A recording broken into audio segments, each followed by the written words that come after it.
Infinity Broadcasting, WXRK, New York. Shady Grove Mental Asylum is a full-service inpatient facility that helps even the most feeble-minded. Our doctors can cure even the most dim-witted patient. Here's an example of one of our successes. A patient we'll call Tom C., a radio station general manager. When Tom came to us, he was as out of it as any patient we'd ever seen. Will you shut up, Tom? No need to be belligerent. Just answer the questions. Tom, your laughter is inappropriate. Patience and understanding. Will you shut up? Why are you so angry, Tom? You're the one who started it, not me. Tom, do you know where you are? And I told you honestly that I'm not sure. Okay, good. What did she say? Who? No one said anything. You're paranoid. White fang, black tooth. Tom, let's start again. Oi. Oi. Don't mimic me. Oi. Don't say oi. Oi. Our doctors use tender, loving care with these loons. Please, Tom. Yesterday you told me that aliens had performed medical research on you. Would you like to tell me about it? The research was already being done, and basically the transition was already kind of committed to. Tom, will you tell me what you mean by transition? No, it depends on where the game is. What looked pathetic at first was miraculously cured by the team of doctors at Shady Grove. Tom, when did you come to Shady Grove? I love your sweater. As you can see, the patient is not clear, but at least he is pleasant. Tom, tell the people when you came to us. I came here in January of 1985. Success. Tom, I need you to admit to your problems. I mean, you were a big dope before you came to Shady Grove. True? Okay, I'm willing to admit it right here. Confronting reality. And when you came to us, all you did was color in your scrapbook. True? It was me coloring and me crying. Now, would you care to show us your scrapbook? The copy at home, but I don't have a scrapbook. The patient is communicating and answering questions about his scrapbook. A modern medical miracle. A few shocks later, this patient found a job at a radio station. So, Tom, you're done with all the alien stuff and the rest of your stupidity? You know, swear to God. Before Shady Grove. Will you shut up? After Shady Grove. I love your sweater. What was antagonistic is now subdued. You're so sweet. Shady Grove. Before it's too late. I know I don't need this guy lecturing me on radio.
Fisher. Do you know me? If not, my father is Eddie Fisher.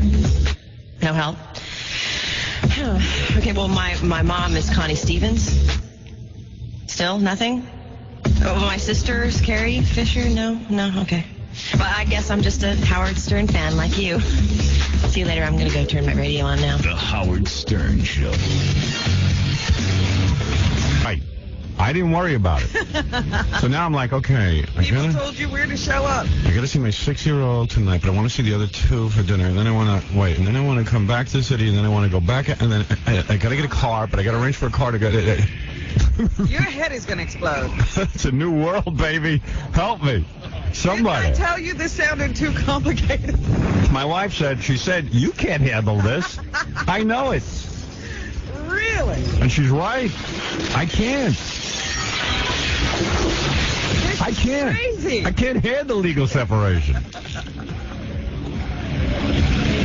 You know. On Gary's teeth. You can't handle the teeth. So you're going to just run back and forth all weekend?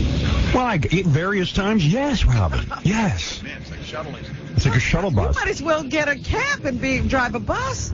I know. Anybody need a ride out to Long Island? You got a route. Doop, doop. Come on, hop in the car. You know the solution, right? Why not make What a is couple it? of stops? Get back together again. Buy one of my houses. You get yourself a Winnebago, so that way You can be in the you're house. spending quality time on the way there and on the way back. Yeah, right. We have time in the house. That's right. You park, you're at home. Yeah. Makes sense. Anyway, I got to figure the whole thing out. I got it all figured out in my head right now. I just want to write it down I'll somewhere. bet you, though, even after you figure it out, the execution of it Oh, is going to be crazy. mind-blowing, Crazy wild.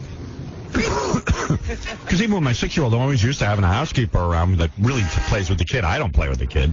Yeah, you're really going to have to do this. Now I got to play with the kid. You're Get going a to have to be the one. Yeah. The hell am I going to do with a kid? Well, you're going to find out. I didn't have kids. My wife did. No. You were there. I was there, but that wasn't part of the deal. I got to figure it all out. You were there. What are you doing? Can't you watch the kids? I'm busy. What, busy? With those damn cats? I'll kill every one of You them. know, they should come over. You want to go take them to my house and they can visit the cats? You know, it's like a museum over there. It's a cat exhibit. That's not a house. It's a kennel. It's a natural habitat for Yeah. cats. It's the wild cat safari. All right, kids, you know where I'm taking you today? To this crazy cat lady's house. You go there, and, like, all these animals just climb all over you, and they crap on the floor. It's great. It's not crap on the floor. No, they can see the special machine that takes care of the crab. Yeah, You know, it's beautiful. It smells a little funny in the house, but don't worry about it. Dare you? My house does not smell, you bastard. That's Got why to. I invited you the other day because I said I was going to tell you this story. When did you invite me to your house? The other day when we were talking on the I didn't hear phone. that. I never heard an Said, invite. when you finish your apartment, you'll have me over. And I said, and I want to have you over here, too. And I started to tell your story. We got diverted I do remember that. somehow. Yeah. But the reason for the story was that was it Gary who told me that David Grohl was in here the other day? Yeah. And he said, oh, Robin's into cats when he's in the green room. Maybe it was Ganji who heard the Yeah. story. Robin's into cats. And he said, well, how many... That's the truth, for crying out loud. What is it? You come to my house. Well, you know what? I'm having my alarm system redone in my house. So the Slomas guy was out yesterday, and he's also worked with Robin. And Right. he wasn't talking, he wasn't trying to talk behind her back. But It's all right. apparently, Robin's got in her house has a lot of motion detectors. Yes. They have to be reset a lot because the more cats you get, Right. the more they keep setting off the motion detectors. Oy vey. What is going on? There's no more setting. I'm not getting any more cats. All right. Yeah. Good Lord. I guess Special motion detectors for the cats. Cat alley. So, kids, what we're doing this weekend is we're going to this lady's house. See, don't tell them it's your house. I don't want to seem like it's special. Hey, we're going to this lady's house where it's just a natural cat habitat. And you see cats just roaming freely in the wild. We'll stay in our car. Yeah, it's beautiful. Cats don't get us. We're going to Kitty City. It's this whole new exhibit. To learn all their names. Right. And it's fun. And let me make it clear, there are no 13 cats anywhere. Right. Now, didn't you ask Stuttering John if he wanted a cat? I just happened to see a beautiful cat the other day, Oh. and I was looking Oh, for her. Now she's a pusher. I'll push her a cat. To push her lifestyle. I thought you were giving him one of yours. No. No. I wouldn't part with any of mine. Keep your hands off top. All right, listen, we have to take a break. We'll be back right after these words. We have a big show for you. And then I want to tell you my big idea. Oh, you got a big idea. We're gonna raise money for charity today. Uh-oh. Yes. Wow. What charity? Hold on. Okay. I got an idea. Got a Jokeland. Jackie the Jokeland. Yes. All right, we'll be back right after these words. Podcasting from the top of the Howard Stern building. You're listening to the Howard Stern Show on the Stolen Vehicle Police Recovery Network. I'm so sick of feminists and that f***ing mentality. I take the subway every morning. You guys take the subway? Have you got on the domestic violence car? Have you been on this thing? What is that, to make me feel like it as a man as I go to work? And I was like, it's got a picture of 50 women with black eyes and it says every 12 seconds a boyfriend or man beats the out of his wife or girlfriend.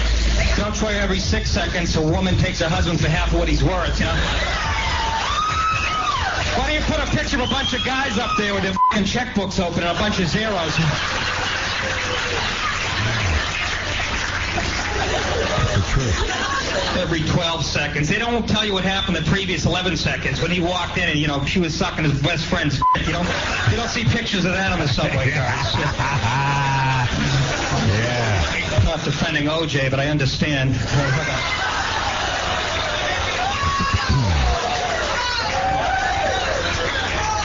OJ's innocent. All right, there's one f***ing nitwit. Okay, great.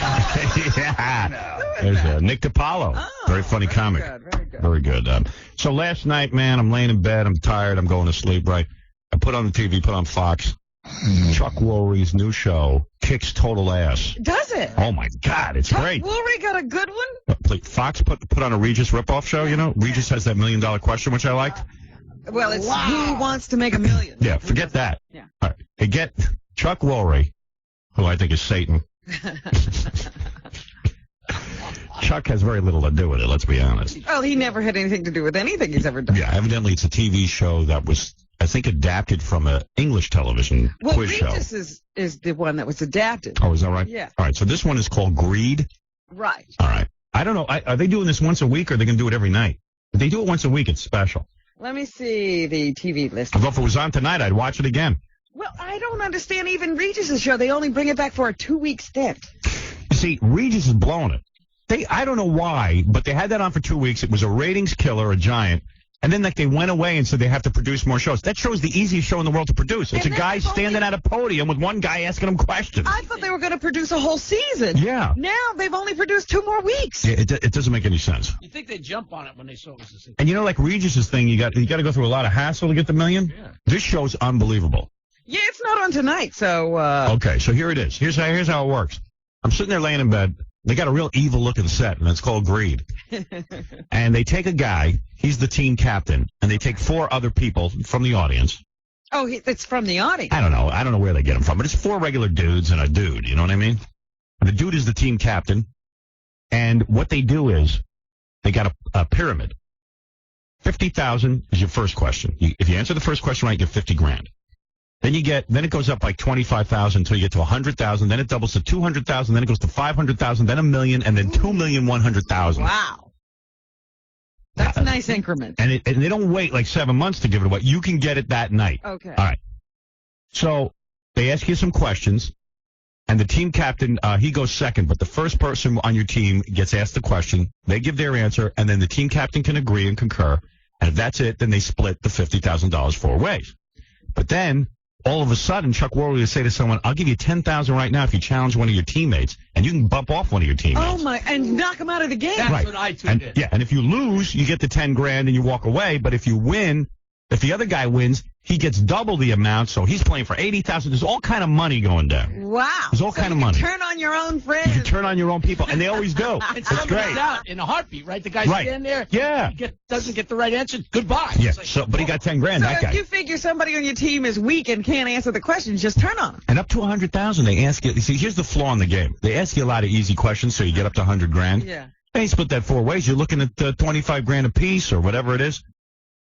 It's tempting. So, yeah, you want to get So rid last night they got up to 200,000 for 4 people because they got rid of one guy. It's usually 5 guys. They got rid of one guy, so one guy was playing for 80,000. The rest of them all got 40,000. It's a lot of money, so they stopped. I said, if they don't stop, they're idiots. I don't know how they're going to get anyone to go to $2 million. Because once you're up to 80 grand a piece, why would you lose that money? you're risking 80 grand or 40 grand. That's a lot of money. You know? It was weird, but it's a good game because they asked. They lose all the money if they answer a question wrong? Yeah, that's it. It's over. You're out. So that's bad. It's greed. Another. But let me tell you something. You would like this show because it's fun. And the questions are easy enough so even an idiot like me can answer all of them. Well, you know what? I was watching Hollywood Squares the other day. Yeah. We got some stupid people in this country. Yeah, I know. Because the Hollywood Squares questions are elementary level. Right. And there was a woman on there the other day who didn't know anything. They kept giving bluff answers to things like A is the first letter of the alphabet. And somebody would say, no, the first letter of the alphabet is C. Yeah, right. And she would go, I agree. Right. I mean, they were that stupid. I know. Questions, and this woman didn't know anything. You know, this show Greed, though, is real good because it's $2 million. Yeah, for stupid answer. What are now when you get up to, you don't know what happens after. Yeah, well, like the first question was so easy. It was like, what company invented the first TV dinner? Now, I knew the answer right away. Was it Swanson? Swanson. Yeah. But they give you 5 choices. So, you know. Oh, my God. So it's multiple choice even. Yeah, it's easy. But as it goes on, it gets more and more difficult. Okay.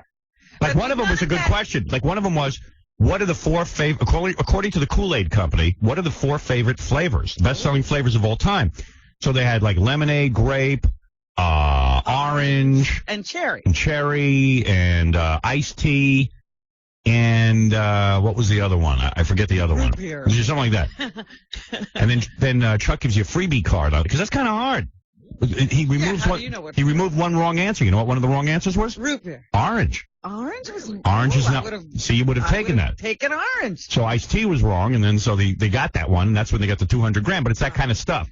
But let me ask you something. It's a good trivia game. In the how do you make who wants to make $1 million? You can call people and ask for help. Yeah, but you get help right from the people right there. Just your team. Yeah, okay. It's good. I'm telling you, it's a good show. That's the thing I like about How Do You Make $1 Million. You call in, you got other things you can do to help you answer the question. This game's loaded with all that crap. All right.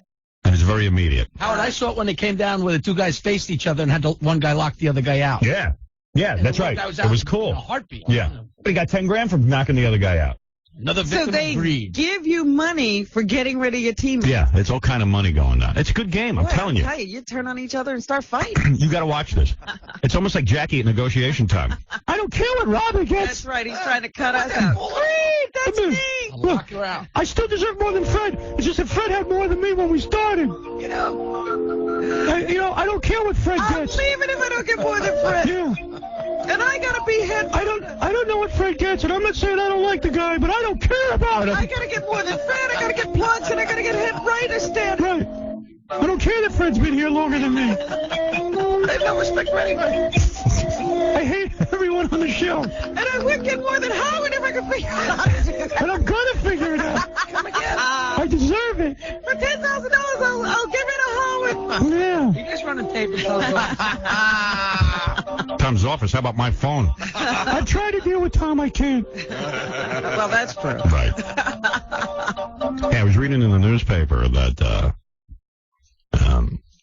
George W. Bush, the dude running for president, some reporter was like on his ass, almost like Stuttering John, and saying, hey, man, what do you know about foreign policy? He goes, yeah, I know enough.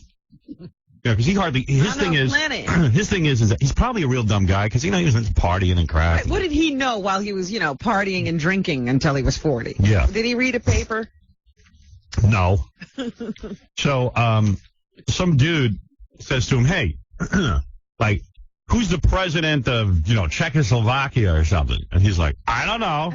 And Melrose has tape of it. Yeah, they say he couldn't name 4 world leaders. Yeah, no one can, really. It's hard, but come on, he should be able to. I can't. Try, come on. Name 4 world leaders? Yeah. All right, let me think. No, let me think. I don't think I could. I'm being honest. All right, President Clinton. Easy one. I knew Prime Minister Thatcher. I don't know the new guy. Who's the new Prime Minister? Tony Blair. See, I don't know that. Jesus. Did you know that? No. And then I'm thinking, who else in China? There's some big fat guy. But he's a real prick because he won't let anybody be at that Tiananmen Square. But I don't know his name. Well, forget him. Go to the next one. Russia is I remember Gorbachev, and I know he's a fat guy with white hair, and he drinks. Yeah. But off the top of my head, I can't think of his name. What's his name, Robin? Help me out. I can't think of his name right now. Yeltsin, Boris Yeltsin. But you can think of a few others, can't you? Who's running Israel right now? Menachem. Menachem is gone. Oh, see, I don't know the new guy. I really don't. Ehud Barak. Yeah, see, I don't know that. And then the Palestinian Liberation. Arafat. Arafat is not changing. You see, but I need your help. Come on, you know these people. Arafat, I know. Who runs Canada? Isn't that Jacques Chirac? See, you know. I know Mandela's running something. No, he's out now. See, that's what I'm saying. All the guys I know are gone. Is he retired? He's gone. So, you know, it's hard, but like the reporter said to George W. Bush, but I'm not running for president. I don't have to know this stuff. Hey, Howard, is there something weird going on between Clinton and Gore? Yes. Because they interviewed Clinton about this, and Clinton sort of defended Bush. He said, hey, you know what? If he becomes president, I'm sure he'll learn the names. Yeah, well, I don't know. I mean, he could have helped Gore out a little. Well, they've been having problems because Gore has been separating himself from Clinton. Yeah, he's been going around saying... Scandal to rub off on him. Gore goes around saying, Clinton's my friend, but you know what? I was embarrassed by everything he did in the White House. I was really disappointed. He's got to say that. And he doesn't want the president campaigning for him. I mean, how bad off could it be? Right. Melrose, you got tape of George W. Bush? I got tape of George W. Bush. It's unbelievable. I tell you, you're becoming a real asset to the show. I'm very proud of you. Well, now that you stay home off the street. Right. Now that you're taping, you're doing good. Howard, I'm gonna name you official taper if you keep this up. Well, thank you, but you know that's okay. But I got to tell you, Howard, last night. Turning down his title, Melrose. Really? Doesn't want to be show's official taper. I'll take it. All right. Oh, see. Thank you. Very important job. I want to thank you, Howard. I think it's too much pressure for him if I name him he'll official mess taper. up now. Yeah, forget it. You're not. Well, when there's no pressure on You're not official taper. All right, thanks. Go ahead. It was great while it lasted. All right, what can we do for you? Can I just say this before Yeah. I play the tape of George Bush? Last night I ran into Alex Trebek. Yeah. Jeopardy. He was on Larry King. And he said to me that, I have it on tape, but I'll mail it in to you, that Robin was great on Jeopardy and he wants you to be on. Never going to happen. I know that I can't win on Jeopardy. I'm stupid. I didn't play it for John. I didn't even tell John about it. All right, do me a favor. Would you please just play George W. Bush? Okay, also. All right. All right. Red, this is unbelievable, Howard. Let's go to the tape. Seasoned political reporter from our affiliate in Boston put Bush on the hot seat yesterday. The interview quickly turned into a pop quiz on naming foreign leaders. And as you're about to see and hear, Bush was not at all pleased with the surprise. The interview with Bush actually began with the candidate dismissing the notion that he might be weak on foreign policy. No. I got a clear vision of where I want to lead America. So this is when the reporter Andy Hiller asked Bush to name the leaders of 4 world hotspots: Chechnya, Taiwan, India, and Pakistan. The president of Chechnya is a former colonel in the Soviet Army. Can you name the president of Chechnya? No, can you? Then the reporter asked him about the leader of Taiwan's government. Can you name the president of Taiwan? Yeah, Lee. Can you name the general who's in charge? Wait a minute, is this a 50 questions? No, it's 4 questions of 4 leaders and 4 hotspots. Then Bush was asked to name the top man in Pakistan, General Pervez Musharraf, who overthrew an elected government. The new Pakistani general has just been elected. He's not elected. This guy took over office. He appears he's going to bring stability to the country, and I think that's good news for the stuff. And you can name him. General. I can't name the general. General. And finally, Bush was asked to name the leader of India's government. And the Prime Minister of India? The new Prime Minister of India is, no. Can you name the Foreign Minister of Mexico? No, sir. That's Bush talking, Howard. I know it's talking. He's the male Tory spelling. Howard? Yeah, is that it? No. I just wanted to clarify. Now Bush is yelling at the reporter. Yeah, I know. Come on. Okay, I'm sorry. Who needs your clarification? You got it straight. Here we go. I understand, but the point I say to you is that, you know, if what you're suggesting is that what I'm suggesting to you is if you can't name the foreign minister of Mexico, therefore, you know, you're not capable of what you do. But the truth of the matter is you are, whether you can or not. So, was that fair or was it not? That is it, Howard. I think it's fair, but Yeah, sure. Anything's fair. it's pretty bad. He can't name any of those dudes. Yeah, and those are hotspots, the places he'd have to deal with. So Pretty funny. Maybe So now you should know. Al Gore is like going around crowing. He's saying, you know what? He's boning up on names. He said George W. Bush talking about foreign affairs is like a billy goat on AstroTurf, whatever that means. Billy Goat can't eat Astro. Right. There you go. Also, Howard, Yes. Yeah. I got regards to you. I interviewed Vanessa Williams and Babyface last night, and Vanessa Williams told me to say hi to you and Dr. Sarno. Really? Oh, did she go to Dr. Sarno? She got the book for her father, she told me. Yeah. You know, my agent was just telling me he bought 100 copies of the book. He just hands them out to all his friends. Is that right? Yeah, because he was having a problem with his back, and now all of a sudden he doesn't have it. He went over to see Dr. Sarno, and he read the book, and he said, man, because we used to, whenever we'd go to L.A., he's always like, I can't come downstairs, I have to do my stretching exercises. Right, he's always doing, I do my exercises, have to do my exercises. Yeah, and I went, dude, those exercises have nothing to do with your back. He goes, yes, they do. And now he says, I don't have to do my exercises. So beautiful. Exercises. Yeah, every minute with the exercises. All right, Melrose, good Also, job. Howard, Yes. you were on Extra last night. Uh-oh. Oh, yeah, they were still talking about the Kathy Lee stuff. All right, let me talk about Kathy Lee. I got a great idea. Okay. All right. Dude, thank you. I have the extra if you need it. Do we want to hear it? Is it good, Melrose? It's very brief. All right, quickly, go ahead. Oh, he was suckers me in. It's very brief. Play it. Okay. It'll take you 5 seconds to find it. Oh. All right. No, here it is. Because I heard him also promoting it on Channel 9 News last night. Yeah. It's very brief. All right. You talk for 30 seconds, Howard? Well, No, all right, goodbye. I got to go. No, I got it, Howard. It's right here. Well, then play it. It's right at the end of Extra. Oh, jeez. We don't need to know where it is. He's vamping. No, I'm not vamping. All right, goodbye. All right, Howard. I can't waste people's time. This is a very important show. Yeah, because it'll be a nothing report after all this buildup. Right. So, here's my idea. Okay. All right. As you know, Kathy Lee wrote me a personal note, which I read on the air yesterday, about my recent marital woes. Yes. Should I let me read it again. Yeah, it doesn't take long. You can read that faster than Melrose can find. It's very brief. What? Very brief, Robin. Find that little segment on Extra. Dear Howard, I was very sorry to hear the news that you and your wife have separated. It's hard to know what to say except to share what has worked in my own lifetime and time again. God loves you, and He cares about you and each member of your family. He's there when you need Him. And if you're like me, you need Him all the time. Take care, and I hope everything works out for the best. Kathy Lee. And it's on Kathy Lee Gifford stationery with Gifford crossed out. Yes. Because she wants to date me. Yes. Don't think of my married name. Think of me as Kathy Lee. Kathy Lee Stern. So anyway, Last name interchangeable. as you can see, Robin, the original envelope with K.L. Gifford, Howard Stern, and personal written on it. Now, what would you think these items are worth? Now, what I am willing to do, and I am not keeping the money for myself, I am going to give the money to the Make-A-Wish Foundation for Children. Oh. See? I'm going to do something nice. You're selling that? I'm going to sell my letter from Kathy Lee Gifford. I don't think you should sell it. Why not? Not now. What do you think a thing like this is worth? It's a hot item. It's a hot item, but I think it'll be hotter later. Let me do an auction. You want to?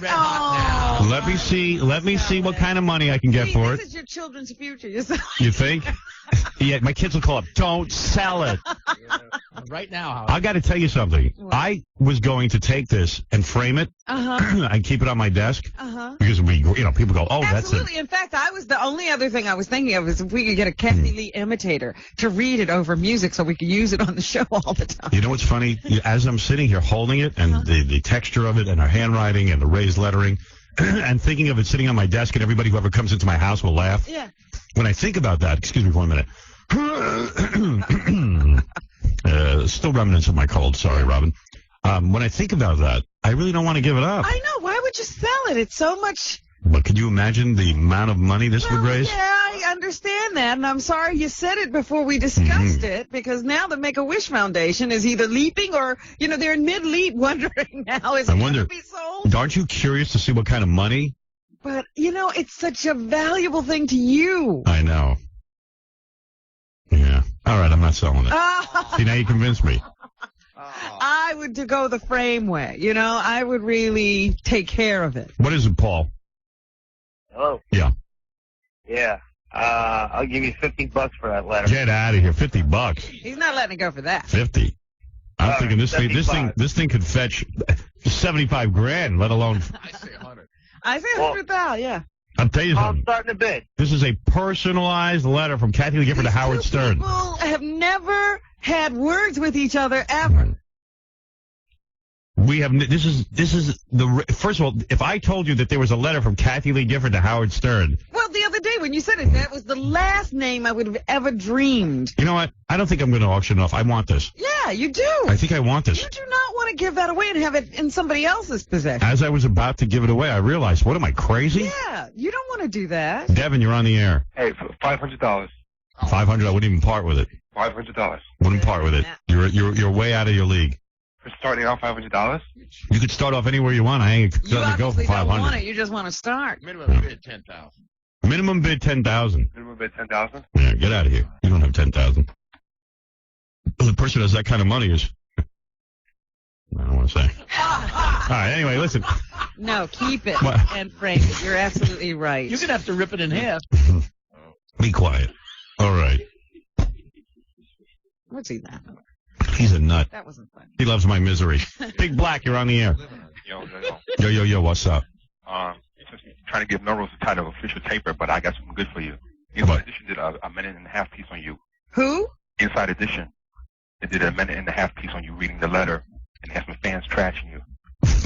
Let me hear that. Kathy Lee fans? Yeah. Let me hear it. When Kathy Lee sent Howard Stern a letter saying she was sorry his marriage was breaking up, she may have meant it as an olive branch. Too bad. Stern hit her right over the head with it. I told you that originally. The fact that a letter was sent is unbelievable. They are mortal enemies. Howard repeatedly lets Kathy Lee have it on his radio show. Whether it's the controversy over sweatshops, her marriage woes with Frank Gifford, or her children, Howard doesn't let up. But a couple of weeks ago, he announced that he and his wife of 21 years, Allison, were going their separate ways. Kathy Lee's letter was delivered by her co-host, Regis Philbin, who lives in Stern's building. Stern read it on air. She is Kathy Lee, and even the letter is all about her. Dear Howard, I was very sorry to hear the news that you and your wife have separated. It's hard to know what to say except to share what has worked in my own lifetime and time again. God loves you, and he cares about you. It doesn't matter what Kathy Lee's intent was. Howard Stern made fun of the letter, and that was too much for Kathy Lee's devoted fans. She tried to do something nice, and he didn't have to do that to her. I think she probably thought he had a shred of decency, so she thought she would send it. Wrong. And he just did what he always does, and he really doesn't have that little shred of decency. It's a serious thing, and I think he should just leave it alone. No word from Kathy Lee on the note. When you pick a number... Yeah. That's funny. You got to send that to us. No problem. I got to play that a bunch of times. I like that. Let me ask you a question. Yeah. You are legally separated. How's that different than being married? Well, there's marriage. This is the way I understand it. And it's, there's marriage. Vague, it really is. No, it's not that vague, actually. Because my wife explained it to me. You're not married, Yeah. and you're married. Well, no, I'm not married, and I'm not divorced. You couldn't marry someone No, else. I couldn't marry someone right now. No, you're married. But you could cheat on her if you want now. No, right? there's no There's no cheating. You're not married. But you are married. No. You're not. You're legally separated. So what's the difference then? All right, here it is. There's marriage. That's when you got a wife. Right. There's divorce. That's when you got no wife. And then there's legally separated. And what do you got? Yeah. My wife explained it to me. You have no marital obligations to one another. You're not married, but you're not single. You're legally separated. That is stupid, is what it is. Well, it's kind of, it's a cooling off period where people can evaluate, I get it. See, you don't even understand. I don't. I just got it. What it is a pre-divorce. Okay, call it what you will. I don't know what the hell to call it. Already got everything split up, Right. but you haven't done the last legal thing. That's true. So you're not married, but you're not You divorced. are married. You No. are technically, legally married. No. Yes. Wrong. You are legally separated. If you can't get married, you're legally married. No. The only reason you can't get married is that you're already married. Yeah, but you're not married. you're married You to can't say you're married. You're you have to. If they ask you on a form, you're legally separated. Yes, but you're not divorced. No, So but you're not married. If they came down to it, you could only be married or divorced. See, this is what my wife asked the lawyers. See, you're not a lawyer. It's not a problem. We said, are we married? They go, no, you're not married. Are you divorced? You are not divorced. What are you? You're legally separated. It's a different state of affairs. Free to date, Can you not free bang to chicks marry. now? Can you bang chicks? If you wanted to, yeah. Yeah. Well, of course you could. You're not married, but you're not divorced. You're legally separated. Here, Dominic will explain. Free divorce is what it is. No, whatever you want to call it. This is. You asked me what you are, Dominic. You're on the air. You know. Here's what it is. Ready? Right. Okay. When people sign a legal separation agreement, they are legally separated between them by a contract. But they are still married. See? Right. Because you're not divorced yet. However, the contract provides all of your legal understandings between you, and if you ever get divorced, this type of contract will control what will happen when you get divorced, so you don't fight again. Right. Now, the big question everyone always wants to know is, can I date? Am I allowed to date? And the answer is, you actually can date because the contract already has said what's going to happen when you get divorced, so that dating wouldn't really matter. But technically, and this is the strange part under the law, it's really still adultery when you date, but it doesn't matter. But also, it's really, just in practical terms, forgetting the law for a second, it's really up to the couple how they proceed. Yeah, but we're talking Right. legality. Yeah, That's right. what we want. Yeah, and Dominic is explaining it properly. That's the way we were explaining And it. then I said you were still married, and you are. But what's also nice Yeah. about these agreements... Well, I guess you could say, but you're not married. You're legally You don't have separated. any marital obligations, Right. but you're married. Well, now what also it says is, let's suppose that you and Allison get to a point where you want to try to date again.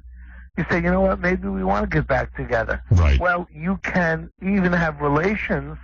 You can even be together, and this contract does not fall apart. Right. It stays legally binding, and that gives you the Well, opportunity. that's another question I want It to also ask. gives you the If opportunity. you get back together, Yes. what you have to dissolve this contract? That's right. Yes, That's it actually right. provides in the agreement always, in writing, it says that if you want to terminate it, the way to terminate it would be both of you sign another agreement canceling the separation agreement. Yeah, you get all kind of agreements. See? Question? Yeah. After a certain amount of time, does this become a divorce? No. Well, No, after a year or something like that. They're all standard, evidently. That's how Dominic... by the way, Dominic had nothing to do with it, but he does this kind of work all the time. Right. How come you didn't hire him? I wouldn't. First of all, when he's friends with both of us. I would be the only one at the table crying more than them. Right. The question is that there are many grounds for divorce in the state of New York, but one of the grounds is that you have signed an agreement and lived apart under it for 1 year. So that is what we call, that could be the cleanest way to get a divorce. Why do we have to talk about Wait a minute. We're just talking about legal separation. Right. I know that, but I don't want to think about it. Does anybody care? Does anybody care about me in this? We need to. Does anybody care that I'm in some pain here? You want to know what, Howard? What? I have We to feel tell you. unclean. I went to the third Good thing he's explaining it. I never read the thing. I swear to you, I couldn't. It's too painful. It's just too painful. So it doesn't automatically dissolve your marriage after a year. No, it does Not not. at all. No. People can live under this for a lifetime. Yeah, I know There people. are people who never divorce. They never divorce. In fact, I was talking to someone you know and I know. I don't want to say their name because it's just personal, but he was saying that his parents divorced. They thought they divorced years ago, but they've actually been legally separated their entire lives. Right. They never actually went through with a formal divorce. A lot of people, that is their insurance that they will never get married. Yeah. Because you see a lot of people who have been legally separated for a long time. If they do finally look at somebody and say, you know, I want to try this again, then they have to go back and divorce the wife they've been legally separated from. Isn't that what Al D'Amato went through? I mean, didn't he he was thinking of marrying Claudia Cohn and then he had to go ask his wife for a divorce? Yes. Yeah. Because he was like legally separated, yeah. Now, Now, the funniest thing, you say no one cares about you, Howard. I went to the third Yankee game, and I'm walking around, and there are people who are, Yankee fans, baseball fans, and they're all coming up to me emotionally upset about you. Well, listen. I don't listen. He wasn't saying nobody cares about him. He was talking about this particular incident. Yeah, where I don't really. Legal I don't really want to think about it. It's very upsetting to me. Hey, Dominic. Yeah. Oh. Is it legal for me to instruct his wife in karate? What? What? What are you drunk? Are you on crack cocaine? I want to instruct her in some karate. Look, you won't even leave the house, so we have no worries about you. She wants to be the Negro karate instructor. All right, get out of here. But you won't leave the house. Maniac. Dominic, thank you very much. Bye-bye. Go Dominic, learn karate yourself. Yeah. You're the guy who gets your ass kicked by black guys and white guys. Hey, man, but that could be easy $40 million. Get out of here. And that's a ridiculous figure. And it's just absurd. He's still trying to figure out how not to have to work. This time he's going to marry your wife. Yeah, get out of here. Always got a scheme. I'll tell you, that would make me jump out a window. All right, goodbye. If you're listening, Allison, that's good. Oh, get out of here. I'm hanging up on you. Imagine. I mean, this is ridiculous. I want to know when, I want this out of the public's consciousness. That's what I think. I never really considered what that was before. Right. Well, okay. Can we stop considering it now? All right. Yes, Baba Luhai. If you want to shift gears, you know how nutty people. Thank you. You know how nutty people always stop by our show late in the show, and yeah, I wish they would come a little earlier. Yeah. Well, I got a woman out front. She's probably around 25, and she's she's sort of cute. Right. She claims that she's dating Brad Pitt, Ricky Martin, and Ben Affleck. They've all proposed to her in the last 3 weeks. Right. Tom Cruise is her agent. Madonna is. Okay, we want to meet her. Why don't we take it? Wait a second. Yeah. And Chris Rock, she's very upset with him because he tells everyone that she wears her underwear for 5 days in a row. There is a God. Finally, we're off me. How about if all of this is true? Yeah. Right. If it's all true, then I'll show you my penis. All right. Why don't we take a break, Robin? Regroup with the woman who is dating Brad Pitt, Richard Gere. No, Ricky Martin and Ben Affleck. Martin. Oh, and Ben Affleck. All right. Yeah, she doesn't want to lie. Richard Gere is not one of her boyfriends. All right, we're going to take a break. We'll be back right after these words. 92.3 K-Rock.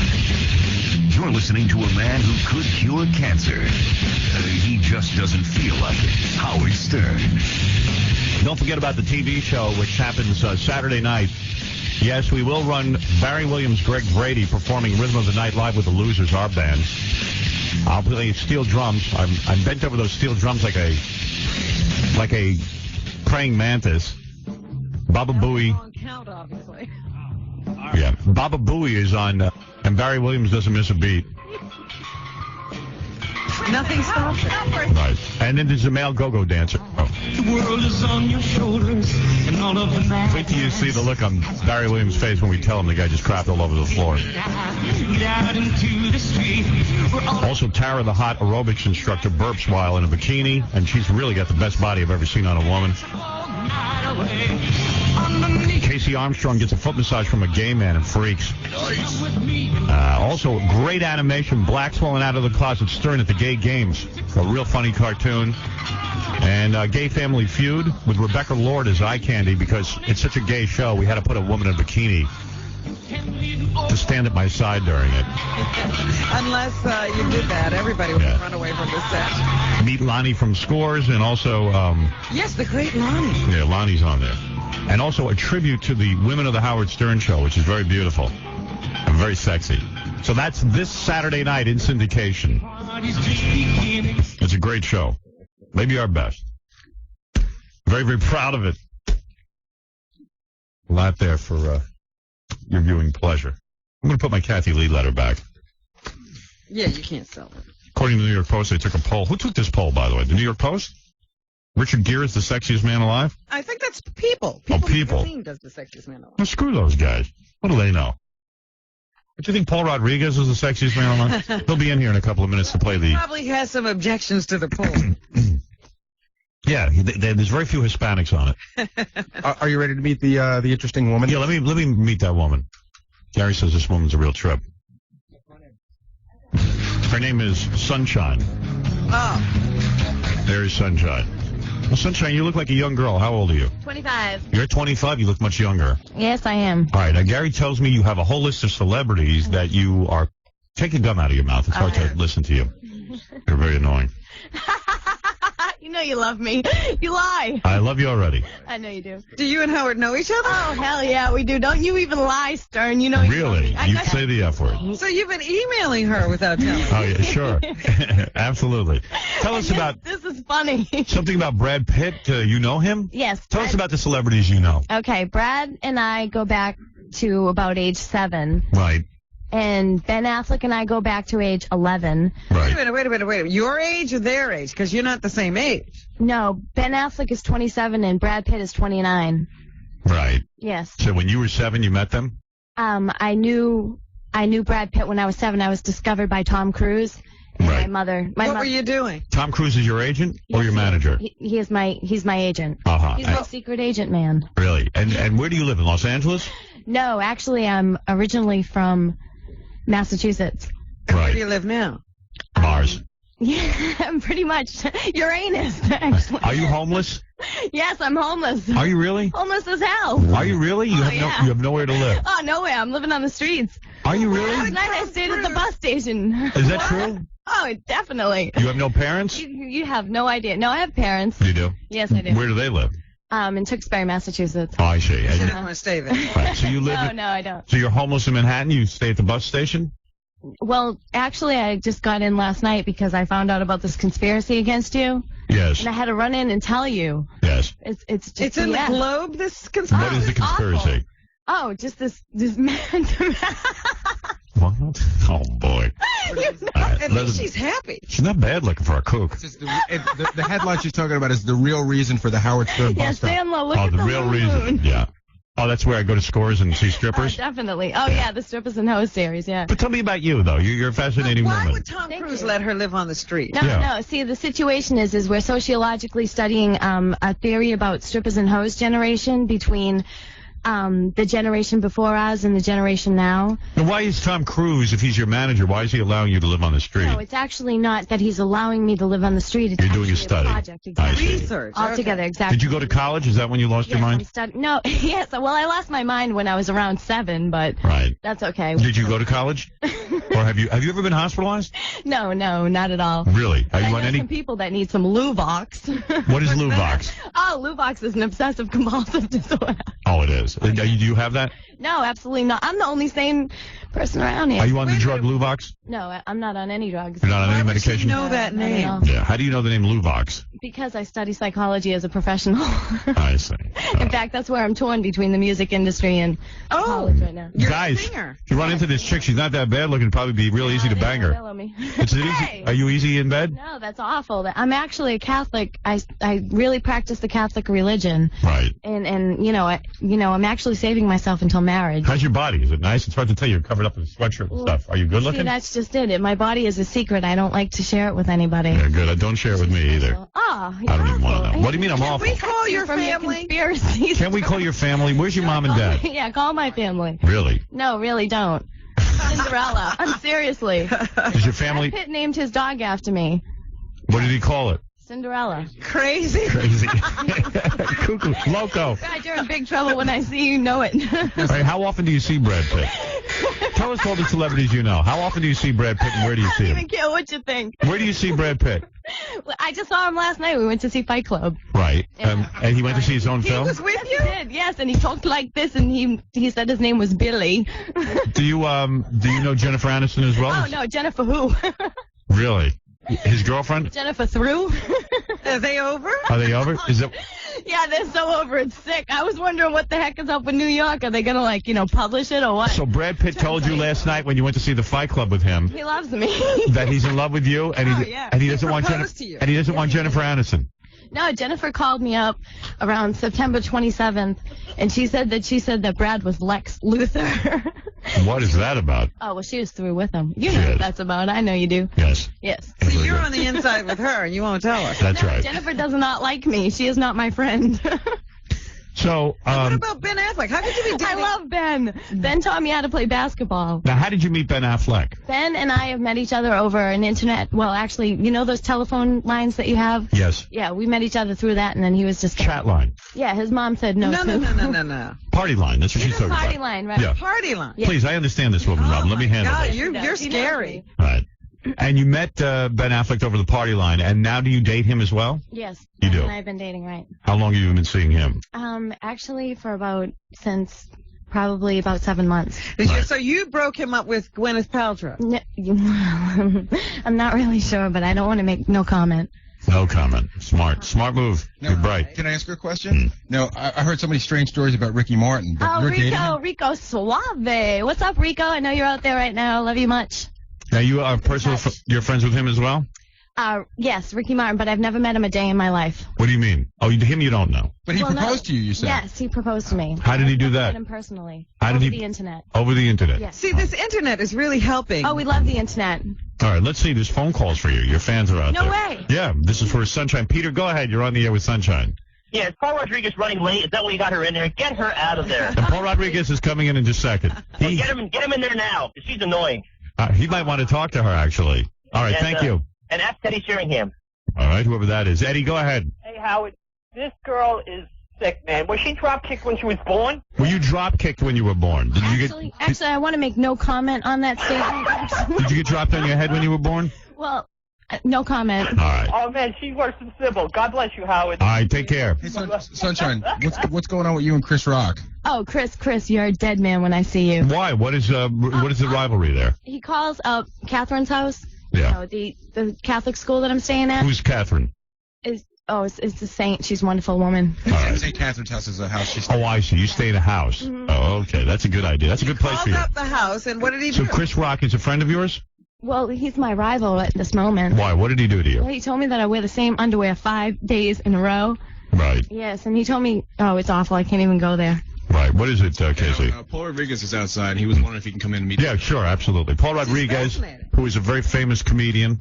One of the. Paul? Oh no, I'm better than him. Do you know him? You're funny? Oh yes, I'm absolutely. You are funnier than Paul Rodriguez? Now she's happy to meet you. Trust me, Paul, we did that already. Yeah, she's already been fresh. Paul, sit down over there. Howard, why do you Wait a second, I can't hear you. He's already starting. You've driven him crazy. You like her, I think. I think you're attracted to the loons, aren't you? Not on Blue Box, are you? You were with her at the bus stop? Yeah. You're homeless too, aren't you? I am homeless. Come to think of it, so am All I. the comedians are homeless. Yeah, that's right. You know, Howard, you don't have to go down this road. Seriously. She's not that bad looking, is she, though, Paul? I'm beautiful. I'll bet you she's the hottest chick at the bus station. I'll bet you she's the hottest chick at St. Catherine's house. Tell us about your relationship with Chris Rock before I throw you out of here. Go ahead. Oh no. Yeah, Let me tell you something about him. Yeah. Is he your boyfriend, too? No, November 11th is Chris Rock at MTV. Yes. It's President's Day. My long-term goal was to eventually become the first female president of the United States of America. It's the truth. Did you give that up? Well, yeah, since, Maverick and all my artist friends here. Tell me about Chris Rock. Don't stop harassing me. Why are you mad at Chris Rock? Because he calls Catherine's house and says I wear the same underwear 5 days. So obviously he's a friend of yours and he's just kidding around, all right? Awful. Oh, yeah, he's funny. Right, he makes jokes at your expense. It's kind of like... Yeah, that's not right. I got one more question. All right, one last question. She said he was a rival of hers now. Like, she's the funniest person. Are you going into the field of stand-up comedy? Oh, I'm the best. I'm the best there is. I'm lined up. She is the funniest black woman in America. She is funny. Would you like me to give you some insight on the movies upcoming in 2000, 2001? Yes, quickly, because Paul Rodriguez has important things to talk about. I'm riveted. All right, go ahead. You're not on Blue Box, are you? All right, go ahead. You are, though. Near your box. Honey, quickly, what about the movies? There's Rebecca coming up with Tom Cruise and Nicole Kidman and myself. Right. And you in all the movies coming out in 2000. I think Paul Rodriguez is in there, too. Yeah, I am Rebecca. Me. Yes. All right. So the point is that you let's be honest here for a second and make commentary. Tell us some of her humor. Hey. No, you don't. I think you've heard it all. And Howard, the last thing you need to know about her is that her and Madonna are currently working on a record together. Is that true? Yes. When will that be coming out? Seriously. Probably. Seriously?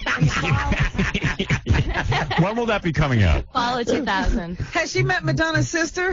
You have a lot in common with her. Oh, Madonna's wonderful. Right. So you are going to be on tour, I imagine, with Madonna? And people will be able to see you?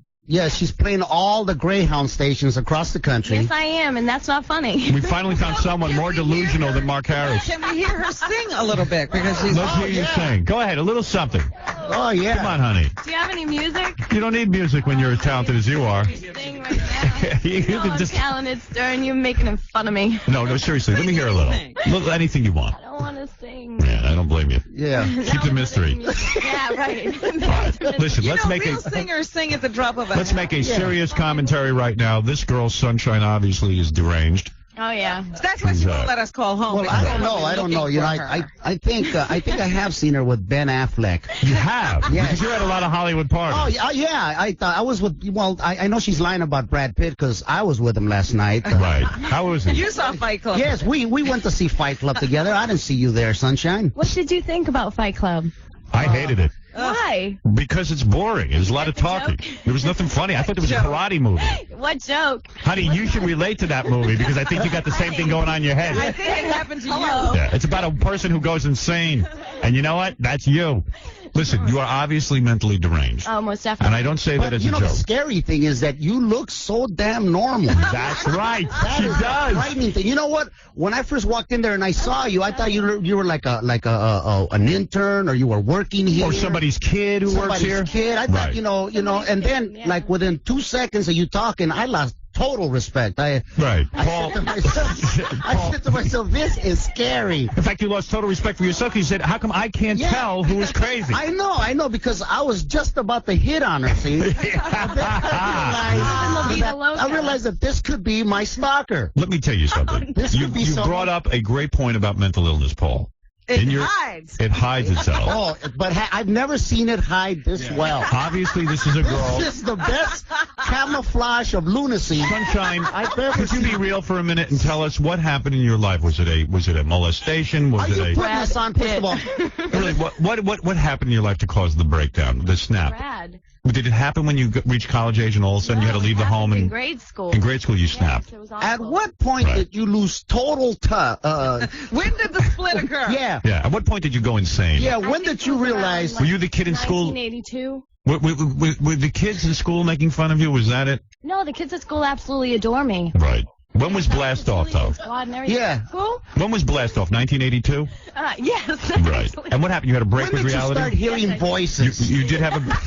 When did you start hearing Wow. voices? You hit into something there. You know the Honestly, when did you start breaking? You had a nervous breakdown? 1982. How old were you in 1982? I was 7. Seven? She had a nervous And breakdown. did the doctor say to you why you had a nervous breakdown? Is it something genetic? Are your parents mentally ill? His name was Brad Pitt. He was supercalifragilisticexpialidocious. Well, we're not going to get any insight here. When did Nelly hit the belly? Yeah. I mean, when did When what? did your doll start to talk to you? Seriously. Did the cow jump over the moon? Chucky. Yeah, what did you hallucinate at all? Do you ever? Yes, I hallucinate every day. What do you see when you hallucinate? Ghosts. You do. Oh, the ghost with the motion. But you know the problem is that you're saving yourself. Are you really a virgin? You really aren't on any. That's not even right. Don't make fun of my religion because, you know. No, it's not about religion. I'm just wondering if you're... Yes, I am. You are a virgin. And she I don't doesn't believe take that. drugs? Well, I really am not here to impress you, Stern. I came here to protect you about your conspiracy. Honey, I tell you what. Maybe you should play the Mike Walker game with us. Okay. Because Paul Rodriguez is here to play. yes. Maybe she should play. I think she should play because She I'm really intrigued. should. By the way, Paul Rodriguez, I don't know about you where you're appearing, but Paul Rodriguez will appear tonight and tomorrow night at Caroline's Comedy Club, which is a great place to catch him. He truly is one of the funniest guys No, around. not only that, but you know what? How would you like to be my opening act tonight? Really? Would you really let her go on? I'll let her go on because I figured by the time you're through with this audience, They'll be begging for you. Yeah. Why don't you sit on Paul's lap during the game? No, don't do that. That'll be dangerous. All right. Well, So, you know, it's we'll get back to the virginity thing. No, let's not. Let's go into it right now. Seriously. Someone who is so out of touch, you're probably not a virgin. right, and you just don't know it. Right. Yeah, only one of her personalities is a virgin. Paul, you're a psychologist. Don't you think that at some point in her life she was abused or sexually molested? Oh, no. This doesn't have to come from abuse or sexual No, it just happens. This could just be like maybe both your parents are related or something, you know? Yeah. You're about as mental as it gets. When she was like 7, she broke her parents' medicine chest and right. weird stuff. Oh, yes. But you really believe you know Brad Pitt, right? Oh, absolutely. Okay. No, I don't like to admit really that. believe and it. you know, Howard Stern, that I did not want to come into New York City admitting that I know Brad you Pitt. have been That's the emailing this girl. Yeah, and do you really think that I email you as well? Actually, I can't be sure because Brad Pitt sometimes manipulates the internet system to play little personal. Oh. Isn't he brilliant? I never knew he was that brilliant. Brad Pitt is a genius. Yes. He can manipulate the internet. Him and Al Gore. You know, I think, you know, come to think of it, I think he's been emailing me too. What did he say? Did he say good and you? Yeah. What does Brad Pitt say to you? What does Brad Pitt say to you? Seriously, what are the things that he tells you? He says, I love you so much. Good and Does he you. really love you so much? Oh, he's good and you. Why will you not have sex with him? You were gonna say, don't you think it's weird that Brad Pitt Because has sex Tom with Cruise Jennifer said Aniston? no. He said that. So Tom, well, hold on, let me get this straight. Tom Cruise is your pimp. No, Tom Cruise is your pimp. Tom Cruise is your manager, really? Yes, he is. But he manages your sex life. He tells you not to have sex with Brad Pitt. Well, yes, I respect his professional opinion. You know, Robin, you could get him to manage your sex life too. I don't know you have time. Hopefully, Brad Pitt is going to call in on the show, and we will, and that would be great, so we can confirm whether or not you know him. Great. I don't think that he's available. He's with sick relatives in Missouri right now. All right, listen, let's play the game. Now, I'm going to have you play a game. Wait, Howard, I hate to do this, but he was here last night and he's already in Missouri this morning. Who? Brad was here last night? You went to Fight Club with him. Oh, he got me caught in lies. Brad, you got to stop lying like that. I can't keep up with all your lies, man. What's going on? Well, were you Oh, man. This is getting scary. Were you with Brad Pitt last night or not? Yes, I was. You were. So he is here. Oh, yes, he's He is, okay. But he's hiding from Jennifer or something. I don't know, because he's... Does he not? He does not love Jennifer Aniston. He is just using her for sex, right? He's got to hide from her They because broke up, she's going to have sex seriously. with him and you're not, so he's got to hide from her. Mm-hmm. Oh, goodness. Doesn't he get jealous of that other guy you date, Ben Affleck? No, he's jealous of Ricky Martin, yes. He He's is. very jealous All of right, Ricky listen. Martin. Do you drink at all? I drink responsibly. I drink to forget. And I got plenty to forget. All right, listen. She's not on any drugs. This is not excellent. Okay, listen. We have a game to play. People know me. I know what's up. Paul Rodriguez is here, of course. We'll be at Caroline's tonight and tomorrow night. That's right, and I Sunshine. drink irresponsibly, you know, and somehow I think I'm more in touch with what's going on. I think you even like to drive and drink, I've heard. Is that true? I do. I drive, you know, I believe, well, actually, I drink until I can't forget, you know, until I remember. Some people, you know. Trust me, Howard, you'll be drinking soon. Oh, I know I will. Hey, let's talk to this guy, Mike Walker. He's a renowned reporter. He has a television show. He's a very successful guy, and he is the top guy in the industry. And Fred, should we skip the intro? Because I don't think this girl will make it This through girl it. was too good. No, I'm there. And Let's get Mike Walker on the phone. Mike, I'm skipping your intro because I've got a loon in here. Not you, Paul. I'm talking about Sunshine. Help me out here. That's the reason I do the show. I know, but No, that's not true. I'll give you 2 intros next week. How are you doing? I'm doing fine. Don't write it, You Mike. mentioned me as a role model. I haven't talked to you. Yes, you are a role model. Last week I heard you mention me as a role model for the perfect marriage. This guy's got the perfect marriage. I thought you had the perfect marriage. No. Mike Walker. Mike Walker does, because Mike, when is the last time you saw your wife? Literally, now this time I have to admit, it's been a long time. I was in the you know the place out here called the Pleasure Chest, Howard? Yes. Yes. Yes, I do. Yeah, I've heard of that. I go there. Thing. What? I never have understood this inflatable doll thing, but it's been 6 months. You've never been legally separated. I'm beginning to understand this now. You haven't seen your wife in 6 months? That is true. Wow. Well, because of the show, the TV show is a startup. We're doing the television show. It's every day. You know what a startup Has your wife heard of air travel? Dude, I think you're legally separated. After a certain point, Well, listen, Robin, my new book is just out. Yeah.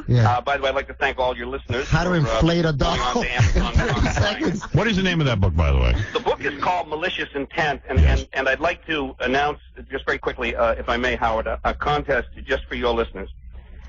Cindy Adams of the New York Post wrote a column. You might have seen it a week or 2 ago. I'm afraid to shut Mike up because then he'll write crap about That's me. right. I know, He was very nice to you this week. He was. He was very nice, Howard, admit it. Yes, you were. Come on. Anyway, she was guessing what characters in my book. Which Does your wife know you wrote a book? For real. Okay? Yeah.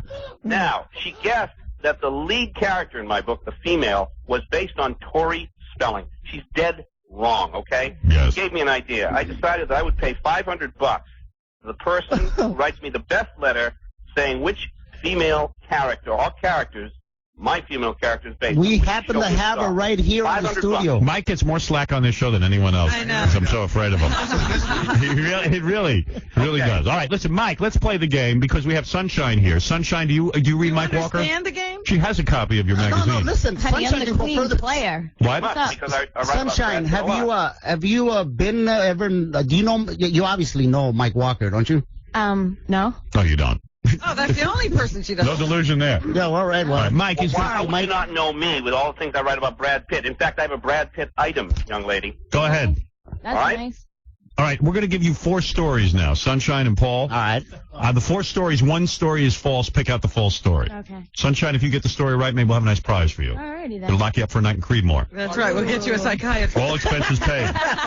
All right, here we go. 1, 2, 3, 4. The great Mike Walker from the National Enquirer. Let's hit it. Here we go, baby. All right. Item number 1.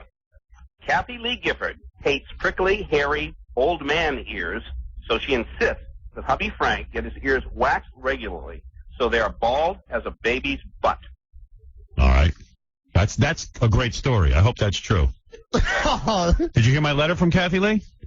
Hey, Howard, you know what I was thinking? I found the perfect way where you can keep the letter and make money. How's You know, that? Just make Xerox copies. Yeah, but nobody wants a zero. Yeah, they do. You know, it's like a litho. It's like all these BS artists. You know, they have these limited edition copy. You print out 1,000 of those letters. I bet at $100 a pop. Mike, I was going to auction off my personal letter from Kathy Lee Gifford because that's a one of a kind, but now I'm thinking I'm going to frame it and leave it in my office. Oh, I would do that. Here's what you Yeah. do. Put it in a That would be cheap, Howard. put it in a plexiglass box. Yeah. We'll force listeners to come and look at it. There you go. There you are. Because what are the odds of me getting a personal letter from Kathy Lee Gifford? 1,000,000 to 1. All right, go ahead. Second item. Okay, the second item. Listen up, young lady. Yes, ma'am. Nobody has told you this yet, but the bloodiest parts of those scenes in Fight Club featuring Brad Pitt and Edward Norton were computer generated. The actors, outfitted with sensors from head to toe, were shot separately against white screens going through precisely choreographed fight scenes in slow motion that were later speeded up and blended together in real time. That's interesting. That's not true. Brad actually took those hits. All right, well, wait, let's hear the other 2 items. Wait. You don't know how to play the Well, I'm game. not saying all, I'm saying some, you understand? All right, go ahead. Number I love the 3. game. What's up? Okay, number 3. Drew Carey said he wouldn't let his young blonde girlfriend, Nicole, who, by the way, is not a stripper or a porn star, Oh, no. drive his cars anymore after she backed his Aston Martin into a pole and sent the pricey car to the shop, but, must be through love, the next day she was driving his Jaguar. Wow. You got that kind of cash? I gotta disqualify myself. I actually Don't say anything. all right. Don't say anything. Number 4. He must be reading the advanced copy of the Enquirer. I want to hear why he has to disqualify himself. But go ahead, number 4. All right, number 4. The real reason Gloria Estefan sheared off her brunette locks in favor of a new short crop do is the millennium. Gloria believes hair holds much of a person's energy and said she wanted a major cleansing and new energy for the new year. Jesus. All right, you're saying, Paul, you can't vote because you know the false story. Well, I know Gloria. That's one thing, and yeah, but you don't know the false story for sure. Play the game. And Play the game. Be All quiet. right, All right, here it is. I'll Number let the 1, Lou go. Kathy Lee Gifford gets her ears waxed. No, Frank's ears Frank waxed. Yeah, that's what I mean. I'm very confused. There's just a lot of turmoil in here. Brad Pitt. A lot of his fight scenes were computer generated. Right. Number 3, Drew Carey's girlfriend backed the Aston Martin into the wall, and he doesn't want to drive into cars anymore. And Gloria Estefan shaves her hair because She wants a cleansing. She needs a cleansing. The new millennium. Jeez, All right. this is tough. All right, I'm going to let you go first, Paul Rodriguez, because But I you still think you you'll know. get it wrong. all right. You think I'll get it? Yeah, wrong. what is the false story? The hair in the ears sounds like Kathy Lee's life. All right. So Right. You think that's true? well, yeah, I think. All right, so what's false? Okay. I would say. Can't believe he disqualified himself. I'm telling And you. now he doesn't know. Right. Jumping on the answer here. The false story is The false story is the Drew Carey's Aston Martin. All right. Yeah. You know Drew? Yeah, I do know Drew. All right. He's one of my favorite drunks. He and I. You go whoring around with him? Well, yeah. All right. He's a good guy. He's a good guy. He's fun. What do you say? Okay. What do I say is the false story? You want me to go next since you want our kooky friend? Oh, I forgot about it. Hey, I just made a discovery. What? Really? Larger than life with celebrities. You are large. Days and nights have already been done. This is fun. What's up? Woohoo!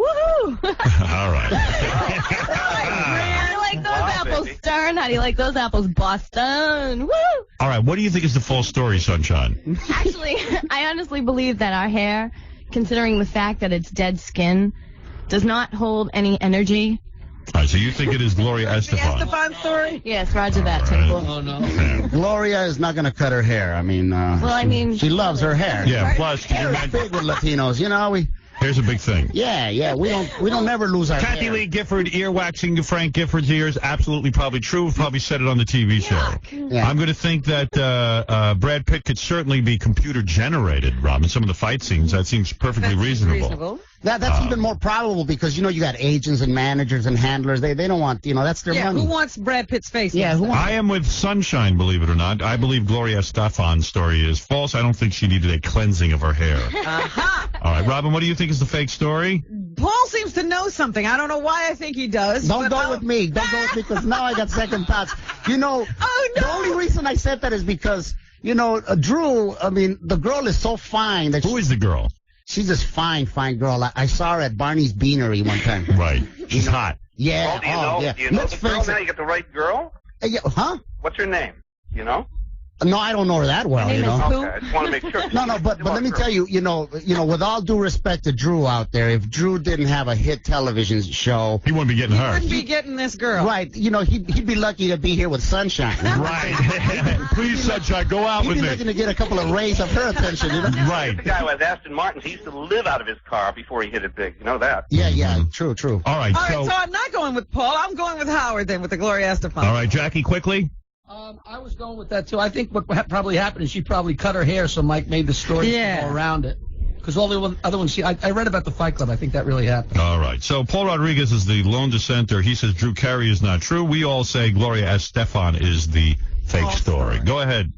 I'm sorry, Jackie did Gloria? We all did. Oh, you all did. Except for Paul. That's right. I've never done Gloria. Right. Yeah, well, it's interesting. It's interesting playing with an expert like Paul. Who almost disqualified himself. For no reason. Absolutely wrong on that. I have to disqualify myself. I have to disqualify myself. I can't vote. Yeah, her name's Nicole, by the way, Paul. Yeah. And she's pretty new, so maybe, you don't know this particular girl. Right. Well, Drew is, he's a player. He's a player. He's a ladies' man. He's a ladies' man. He's got the girl, and he's in love with her. All right, what is the fake story? The fake story is the one that I thought Sunshine might get, is Brad Pitt. Please, he took those hits. I know for a fact he did. Well, she didn't pick it. Well, the story, right. the story is that all that blood was computer generated? Yeah, I don't think Sunshine even understood No, it wasn't. what you were saying. It wasn't. It was not computer generated. It was real blood. Yeah, Sunshine was right, but she picked the wrong one. Right.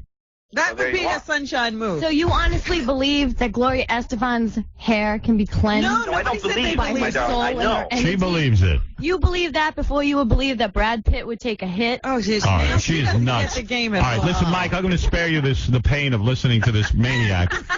I want to congratulate Mike Walker. His TV show continues to do great. It's a hit. It's a hit. It's a big hit show, the National Enquirer show. I'll watch it. It's great. And It's a hit the before $500. Rico. $500, someone can write you. Email me Yes. at Enquirer Gossip, ENQ Gossip at AOL.com, right? All right. Thank you, Mike. And that will be, if you guess who my female character is in my new novel, Malicious Intent, it's $500. Thanks, Mike. All right, Howard. Mike Walker, everybody. Mike Walker. Well, there you go. How many On our plugs did he phone, get in? he got a lot of plugs in.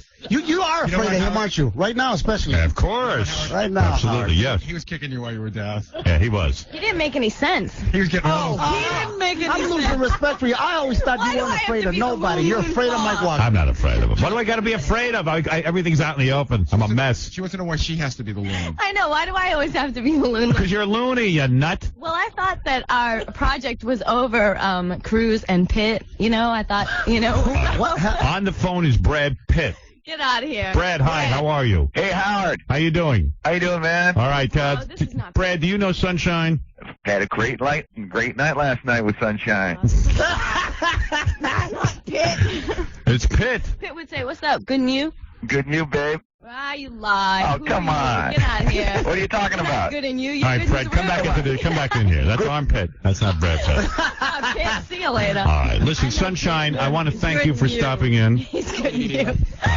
Sunshine, seriously, you need to. There's probably a chemical imbalance of some kind. Good point, Paul. Lithium is excellent drug. I could probably recommend that for a few bipolar people. A little Prozac. Prozac's no good. It makes you have an eating disorder, and you could lose weight, and you could lose. Where will you go, Sunshine, today after this show? Well, I was going to hook up with this guy over here. Paul Rodriguez? She's for real. Are you for real there, Paul, or what? He'll do you. He's a player. Yeah. He'll do you. Yada yada who? Can E Television follow you? Why doesn't E Television follow you? Yada yada through, baby. Hey, Sunshine, can I ask you a question? You've never been hospitalized. You've never been on medication, but you seem to know about, like, all the drugs. Bipolar. You know a I'm lot. a psychology major. Yes, you know you reeled me in from college. It's just bogus. I'm trying to tell you something. I have a feeling that maybe Baba Booey and you have a thing going on. Booey. Right there, Baba Booey. Oh, what's up, Baba Booey? I'm sorry, my bad. All right. Yeah. Oh, my bad. All right. Thank you very much. Yeah. Sunshine. And seriously, Sunshine, there's help out there. No, there isn't. Not for this. Help.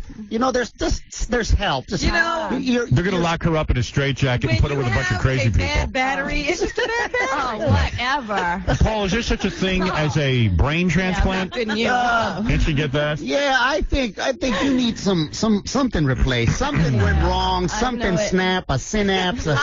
You got dropped on your head. Your parents are related. Something happened. Something happened. Thank you, Sunshine. Hey, I have a question before we get off right quick. We're never going to get rid of her. Hold on, y'all. Yeah. Wait 1 second. Can I just ask you something? Now, are you serious about hooking up with me, or are you afraid of the competition? Because I will. Will you let her open up for you at Caroline's? I don't want, after I leave this thing, I want to forget I ever met you. You're scary. You're frightening. Yeah, you're very. Explain to me how I'm frightened. If Paul was, honey, if Paul was to allow you to open up right now, pretend this is Caroline's, what would you say? You're out in front of the audience. Give me your best 2 minutes. What's up, everybody? Good and you? He's good and through, because I'm about to smoke him, and he's like all shaky of the competition. Well, he's not going to be on stage with you. You don't understand how stand-up works. See, there's a whole bunch of people sitting, smoking, getting drunk. Right. Go ahead. Now's your chance. And then, I'll introduce you. Ladies and gentlemen, making her big comedic debut, please welcome Sunshine. What's up, everybody? Jeez, please. Check me out. I'm coming out. What's up? That's it? Check me out. I'm coming out. What's up? All right, let her keep going. She's building. Say one thing. Give me one. Yes, you got to tell stories. Tell stories about you and. Oh, she got stories. Oh yeah, I got. And you're just bring out one of your personalities, Yeah. You want to come out on stage? Yeah, Rebecca for you. I fled him. Hey, you want to come out on stage? What are you going to say? What would I say? Yeah. Well, I would probably have to think about that because I'm kind of. And you can't go dressed like that. You'd have to show a little more. Why is no one giving her a chance to do her stand-up? Go ahead. All right. Let me hear it.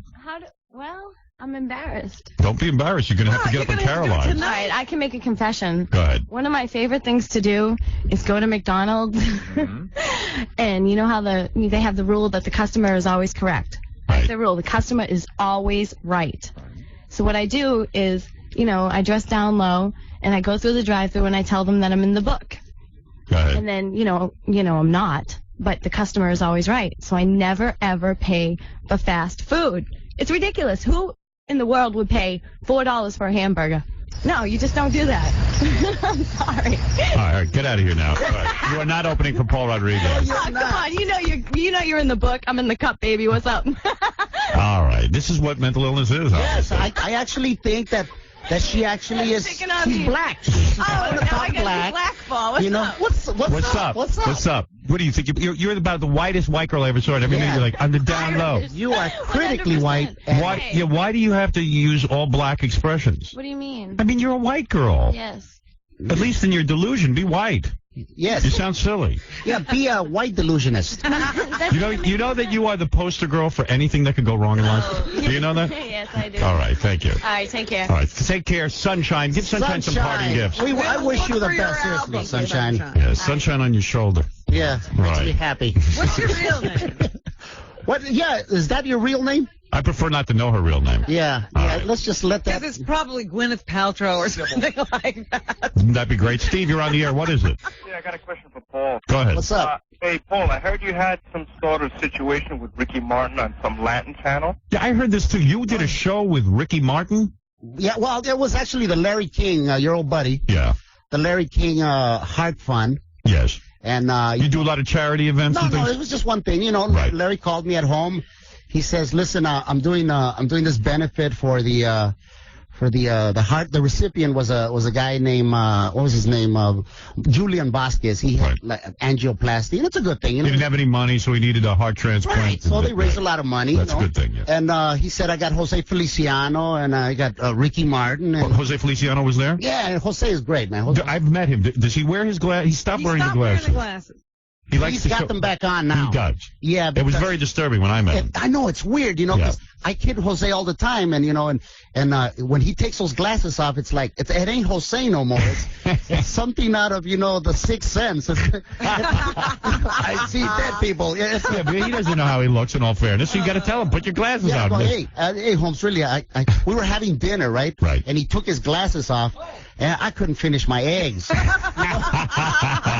I said, listen, Jose, please put your glasses back It's on. a little difficult to. Yeah, it's a little, but he's a great guy. And Great guy. All right, he's great talent. So anyway, so you're there, and Ricky Martin, Ricky Larry Martin King, doesn't show up? Larry King called you at your house to get involved in this. Yeah, he called me at the house, and He tried to call me, you know. About this? No, about the separation. Oh. He says, I want to speak to how, but I saw through that. He just wants to convince me to come on his show. You're sure you're not? You weren't tainted by sunshine here now? Now you're telling me that you are talking to Larry King. To Larry King. I didn't talk to him. I wouldn't talk to him.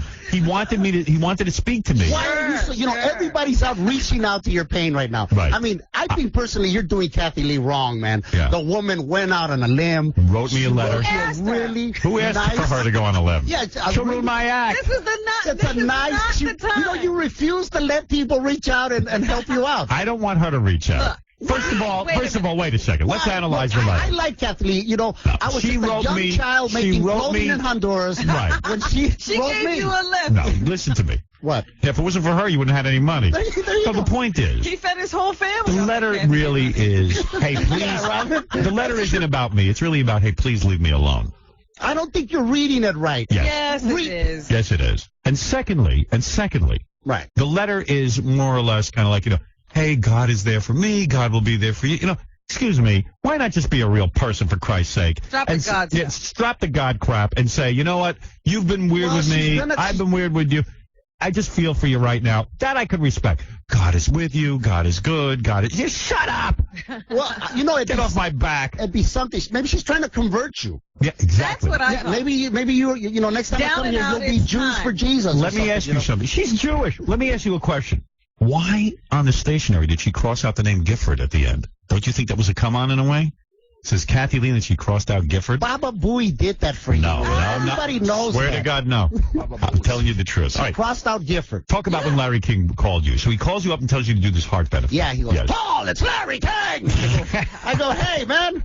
I didn't even, I've never talked to Larry King. I don't know Larry King from Roger King. Thank God. So anyways, no, I'm not going to dog the man. He calls me up and he says, listen, I'm throwing this big charity event. Right. And, I'll fly you out and, stay at the Four Seasons, all good. That was nice. Yeah, so I was coming to New York anyway, so I went to Washington, D.C. Right. So we had this rehearsal, right?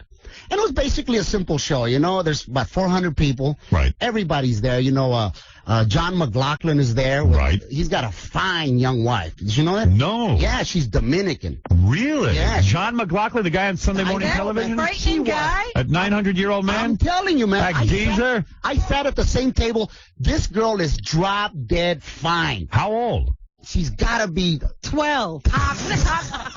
top 29, 30. Really? And How old is he? Howard, I don't know, man. I think he goes back. I think he's 80. He's got to be in his 60s at least, right? Oh, he's beyond that. Beyond that. Beyond that. By the way, don't let Paul fool you. He gets some pretty fine chicks. She was. Rumor has it you were with a Washington Redskins cheerleader. It's a rumor. You know what are you Were you or were you not? No, I wasn't. Is it true or false? It's false. No, that's What? a lie. You go out with Drew Carey like a third wheel. You never have a girl. I hang around and hopefully, Drew Carey throws something my way. So Larry King calls you. You decide to do the benefit. You're in Washington, D.C., and you're at the rehearsal. We're supposed to have a rehearsal. But right. No Ricky rehearsal. doesn't show up for the rehearsal, right? Ricky doesn't show up. No, in all fairness to Ricky, he gets mobbed, Okay, whatever. He's like hot. you don't. I don't get mobbed. Did you ever get mobbed? He's waiting to get robbed. I'm going to get mobbed one of these days. He got robbed once.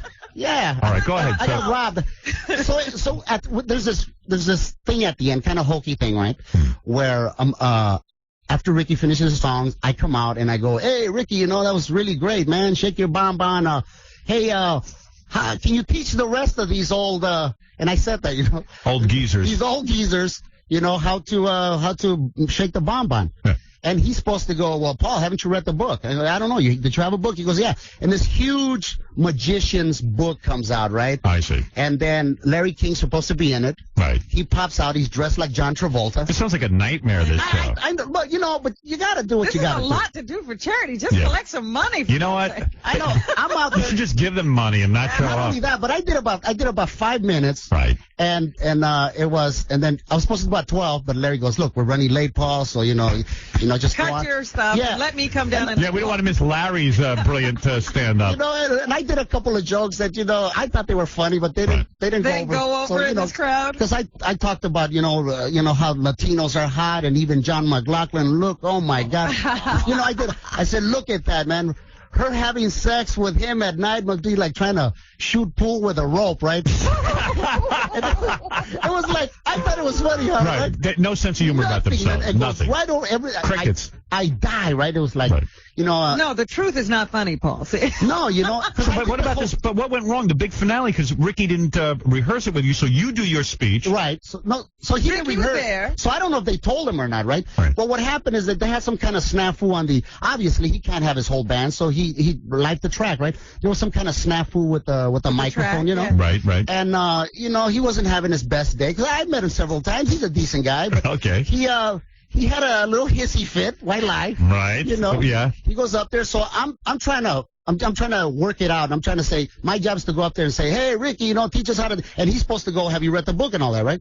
So I go out there, and he's not in the best of moods. He's mad because his microphone didn't work. He's like, hey, screw know. This guy's heart transplant. Can't we get some money for a microphone in here? Crying out loud. Look, I don't know. So anyways, I say, "Hey, Ricky, can you teach us?" And he turns to me, and I did the Billboard Awards with him, and I've been on several shows. Right. It's not like I'm a stranger to him, And he turns to me and goes, "Well, you just shut up and let me talk." Oh! Wow. Right in front, that's what I said. Wow. I go, You don't say that to a professional comedian. I go, "Hey. What am I?" Yeah. Hey, you dick. What the hell do you think I'm doing up here, Yeah. We're supposed to be Latinos. We're united. We're trying to help a brother here who just had angioplasty, Right. And, I would have been like, hang it. You didn't punch him? You're trying to shut me up. I'm going, what is up with that? So I feel kind of dissed, Yeah. So I said, you know what? Fine. So I just shut up. I said, well, you're on your own, right? Did you smack him with the microphone? No, it's just that I made one comment that might upset him because he was sweating like. What did you say? I said, "Man, you're sweating more than Mike Tyson in a spelling test." And he didn't like that. He didn't like that, No. But what I'm trying to tell him is wait a minute. I'm Is a comic. Larry King still hanging in the book while all this? Let me out of the Larry book. King is in the book. Oh. It's true. He's in the book. It's like a hot box in there. Right. He's in there, this hokey magician is supposed to come out. And, right. I shouldn't say hokey, but, he himself would say that, he's supposed to spin it around. Right. And meanwhile, Larry, while you and Ricky aren't getting along on stage, Larry's hung up in the book. Yeah, Howard, but it ain't like I'm not getting along, because I figured you were doing what you were supposed to do. You're going along to I'm a comic. You know what I'm saying, Robin? I'm out there trying to get laughs. And Ricky gave it to you. He said, just let me talk. Well, yeah, And what did he say when you let him talk? He had nothing to say. Well, the audience was laughing. When I did the Tyson and the thing, and the audience is laughing, and he doesn't know why. Right, he gets confused. So he's out there and he's trying to talk. So I just shut up. I said, "All right, let him talk. You're on your own, Right. He's out there, and wow. Ultimately, he says there's a book, there's something. And he screwed it up. Right. He really needed you. And I know, because it could have been like a really nice, hot thing, you know. And you would have been done with it. Yeah, but if Did you have words backstage afterwards? No, I tried to, and he just walked away. He doesn't like you now. I'm sure he's listening right now. Let me tell you, Ricky. Look, let me tell you, Ricky. I ain't got no problems with you or your success or whatever. But just remember this, my friend. What goes up must come down. Right, right. And one of these days, you know, when La Vida Loca goes the way of La Macarena. Right. You know. Get ready. You might want to know me someday. And when Larry King is inside this book waiting for you Does two to he finish ever arguing. get out of the book? Someone told me he got remarried while he was in the book. Is that true? He had another kid in the book. Well, you know, he announced that his wife's pregnant again. Oh, Yeah, he's what do you so make proud of of that? himself. Isn't that ridiculous? So Why proud. not the kid? Chance is actually a pretty cute kid, you know. They named it Chance, right? Chance. Isn't they name him that because there's no chance Larry will be around for his college education? See, that's so easy. Oh, it is? It's too easy? You're going for the throat. What about Fat Chance? You don't want to go for that? Hey, that kid's gonna be good looking, you know, because the mom's a No. You know what happens when these kids come out looking like the mom? They grow into the dad. They do. It's true. Well, all I can say is that they might look like sunshine here, you know. I know. And I saw you on Letterman like a month ago or something. Yeah, I was on Letterman. Letterman, yeah, you're doing that show. You do Leno also, right? You know, I'd like to do Leno. I did Leno once, and I don't know. There's you know about this. Well, not you, because you know you're beyond wanting to get on. But it's like I think if you do one, you kind of get you can't do the other. You can't do the other, and They tried to pull that on me, and I wouldn't go for it. I said, look, I'm going to do one show at a time, and I don't care what says about I these used to stupid open rivalry. for Leno, and I still think Leno's one of the funniest, nicest guys out there. I think you're perfect for that show. I'd like to have a shot at it. What can I tell you? But they don't book you. But Letterman will book you. Letterman will book me, and that's a weird show to do. Do you know him at all? Who Letterman. Who knows Letterman? Letterman don't let you know. He's called me at my house a couple of times and had a personal conversation, but it's always like, I hate show business, I hate my life. It's dissing everything. And then I'm like, then I feel compelled to go, yeah, I hate it too. And I hate your life too. and it's like it's like an hour right of. now he should reach out to you, right now. No, please. In your moment of pain. Please, no. Has he called her? No. David Spade called me. Look, this isn't a publicity stunt, because this would be the lowest thing you could do. I mean, no, this is not a publicity stunt. Separated for real? Yes. Why? Just stay together. You don't want to lose half your money. Aren't you divorced? Just stay together and cheat. Every man out there doing this, Howard, smell the tortilla, man.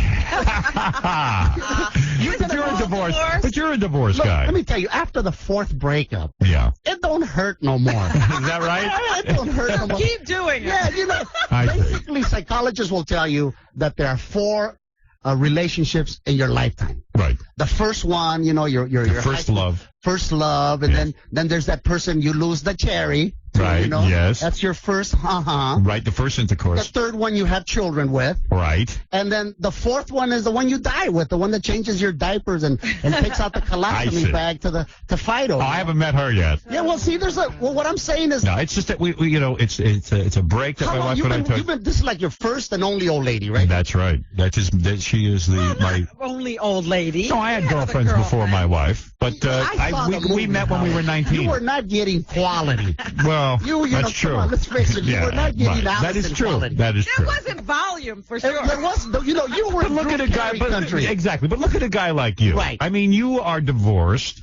And you I was never married. Did you have sex with? That's what I thought. I was never married. You were not divorced? No, I have a son. I have a beautiful 14-year-old boy who called me up last night. And he goes, Dad. He goes, you're gonna be on Stern, man. He goes, if you mention my skateboards, I'll get some money from these guys. Now, when's the last time you saw this kid? What are his skateboards? Yeah, Go let ahead me and mention mention it. them. Here's a shameless plug. You guys better send my son a check. DNA Skateboards. There you in go. San Diego. Send my boy a check so I don't have to send him a child support payment this month. He's got a screwed up personal life. I can't take advice from Paul Rodriguez. He's a guy. What I'm trying to tell you, Howard, is once you realize... He knows nothing. Just like all guys. Exactly. Older. Right. That's just it. When you start... Listen, he couldn't pick his kid out of a lineup.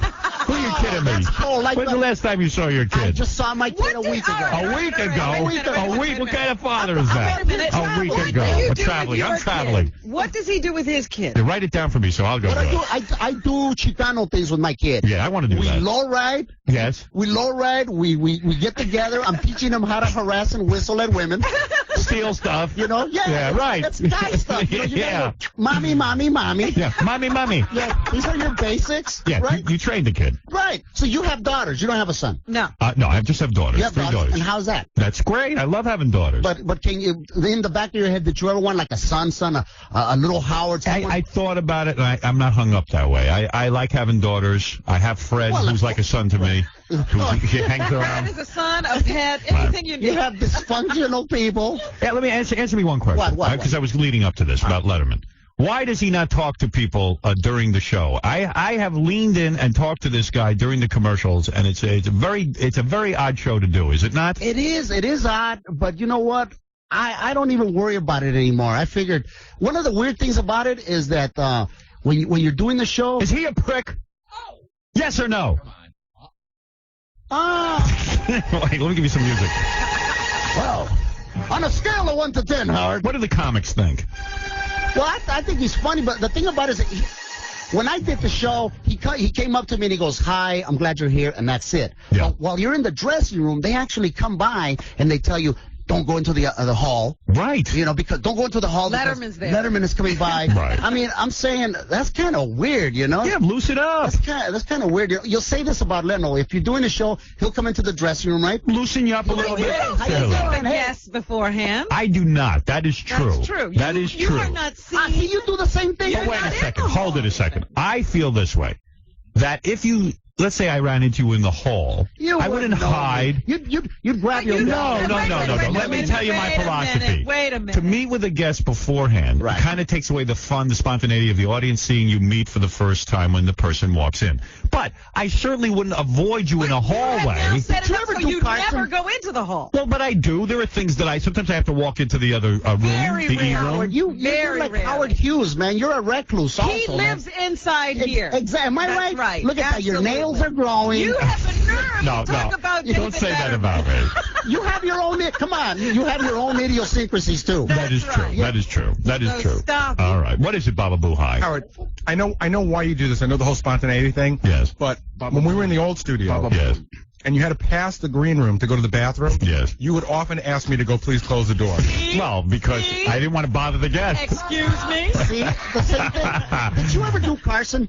No. All right, Carson, let me tell you about Carson. I did Carson about 8 times. Right. Now, America loved this man because, he's Johnny Carson. I hated him. First time I got on the show. Yeah. First time I get on the show. Right. They said, well, just do your comedy and then go behind the curtain. Right. So I said, it's every comedian's dream. Freddie Prinze was my hero. Yes. It's every comedian's dream to do the show and then sit down and then have Johnny wave you up. talk. Because if you listen, if this guy's a comic himself, Johnny Carson, what a sadistic, torturous man he is. Only comics, because he was a comic, have to go do their stand-up and then leave. Or maybe if Johnny really likes you, he'll let you sit down. He waves his hand, his magic hand, and makes you. Right. And for years we heard that if he lets you sit down, then the next day in Vegas you get $10 million. Right. Well, that didn't happen. But ultimately I said, it was Jim McCauley at the time who passed away, who I knew well, and may he rest in heaven. Right.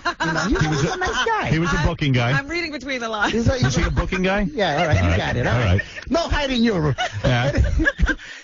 May he rest in heaven, But what is your point about Johnny Carson? The point is that the first time I was really, really impressed. Here's a guy that basically, it was like, to be a stand-up is like Mecca, going on the Tonight Show. Yes. Sit down, and he's really nice, and you're talking to him. When you go to commercial, there is another dark personality. A He demon. wouldn't say Angry, boo, mean. nothing. He was just, a demon. Yeah, it was Not a warm person. Hey, let me make you feel comfortable. After all, you just made my show better. Nothing. Like, did he go dead? Like, you're not there. It's like I might as well have been just a cushion on the rug. Right. You were just another. You could have been one of those animals they bring out and who craps on Johnny. I did the show like 8 times. 8 times. Right. And then the 9th time, without giving I always thought this was really crappy of them. Right.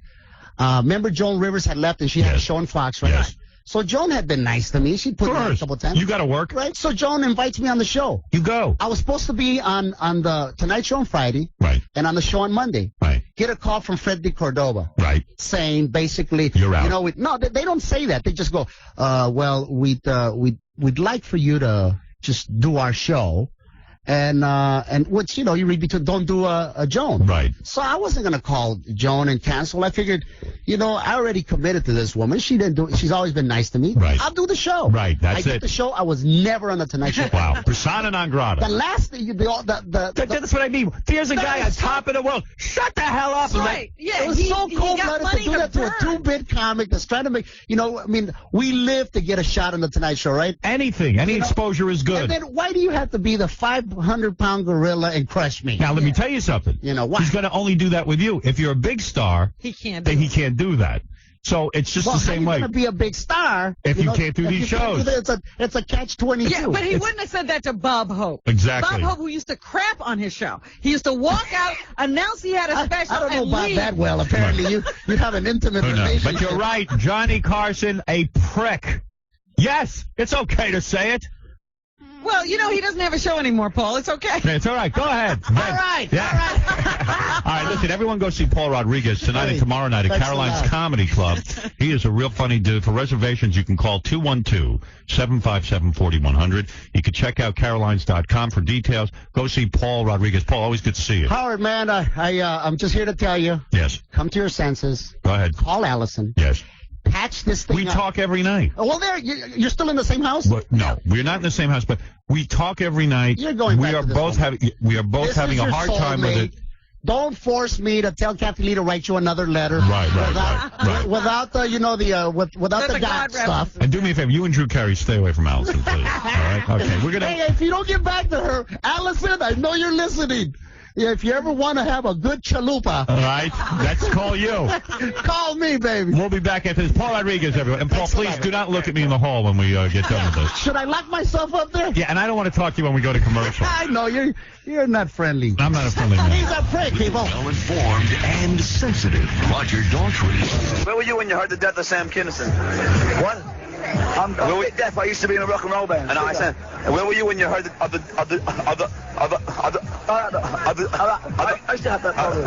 Long time ago. The death of Sam Kinison. Like where were you when you had the death of Sam Kinison? Who's he? Good way to stay in touch with the world, Roger. You're listening to a man who took a black man to his junior prom, Howard Stern. Yeah, and that guy was nice. Hey now.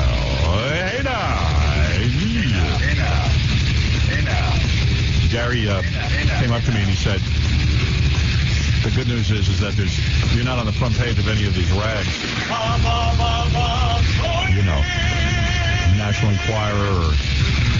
Although I see a picture of me in the Globe. This is funny. I got to talk about this. There's a picture of me, and it says, the caption is, and I have my hand up, and I look kind of sour, and it says, dour shock radio jock Howard Stern seems to be in no mood to talk as he leaves his psychiatrist's building on New York's Upper West Side.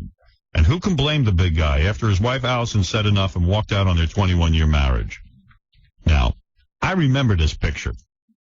There's some cuckoo bird who seems to, he just wants to hang with me or something. Takes the same picture of me every day. Well, Howard, I've hung out with these guys. Like, we've taken John out to produce them. And what these guys do is they'll follow a celebrity around, and they look for the happy picture, the sad picture. Yeah, but can I say something? They're saying that it's a sad picture. Here's what happened. I walk out of my car, and I hear a guy going, hey, Howard. So I wave to the guy. The guy takes my picture. I said, okay, he's a photographer. So here I am. I'm waving to the guy, and I'm on my way. Right, but now it looks like you're putting your hand up and you're yeah, so it's me waving to the guy going, hey, how you doing? That's all that was. But they put a caption on it saying, dour Howard Stern.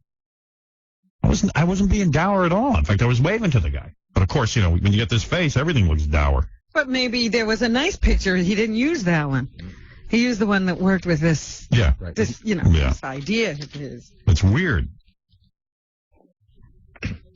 Because I even noticed when the breakup was announced, they had pictures that looked like you and Allison were walking away from each other. Yeah, I know. You know, they always have these pictures that can work with whatever story. Yeah, and those pictures were when Allison and I went to the Trump wedding. Yeah, but it looked like you were not together, you know, like not having a good time together. We were splitting off from one another. Yeah, you can find pictures of anything. It's really good. Really wild. And Gary said, like, you know, what would they pay for, like, a picture of me with another woman or something? Like, they just even having dinner? Forget about So I it. said, why don't... You're going to be in that Princess Di. Yeah, so I said, why don't I just go to dinner with someone? We'll hire somebody.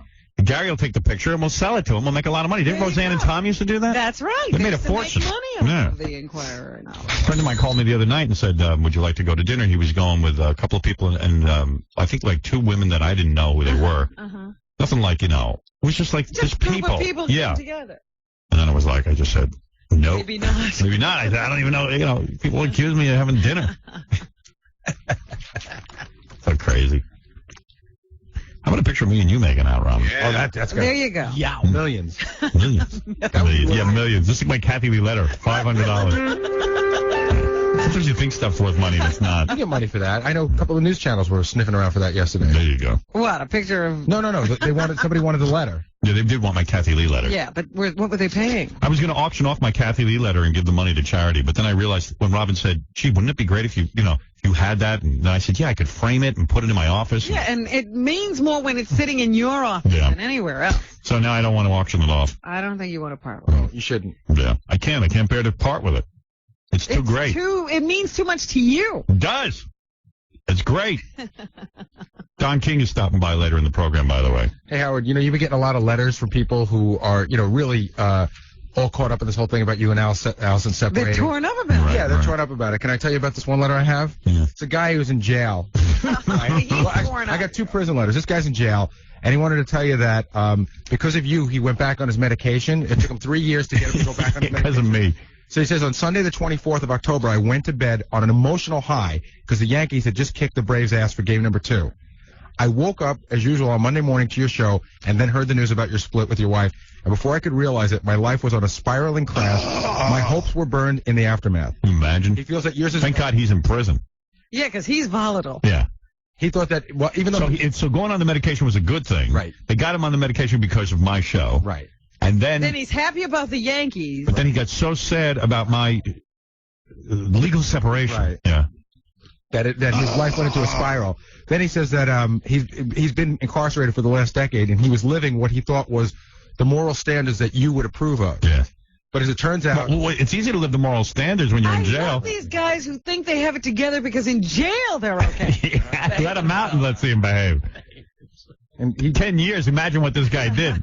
Moral standards. Yeah, and there's no sign of getting out. Right. I don't hear anything about getting out in that letter. Now, this letter, I always get nervous when I see the return addresses from Attica. Yeah, that sounds like a heavy-duty prison. Attica. You don't go to Attica because you made a wrong right turn. Yeah. So, yeah. Really you're not Otis the drunk in for a 10-day... This is short and really to the point. All right. This is, Howard, you effed up, kid. You effed up big time. Go back and make it right. Go back to the one woman who loves you. Not your money or who you are. You're supposed to run a business, not let the effing business run you. Go back before it's too late, and it's signed someone who knows. Yeah, someone who knows. Yeah, you're going to wind up in jail like that guy. Yeah, everyone knows. I wonder what he did. Well, there's some prison mail. Wow. He left his wife and it led right to jail. Yeah, right to jail. Right in there, baby. Yeah. You're on the air. Howard. Yo. Good morning, Howard and everyone. Listen, 2 quick things. Greed just absolutely wipes out Regis' show. I got to tell you something. It really was better. Well, it's not. You see, first of all, Regis is blowing it. Regis. It's not Regis's idea. I know, but the show captured the public's imagination, this $1 million, and it was really cool. And for some reason, we have to get more into production.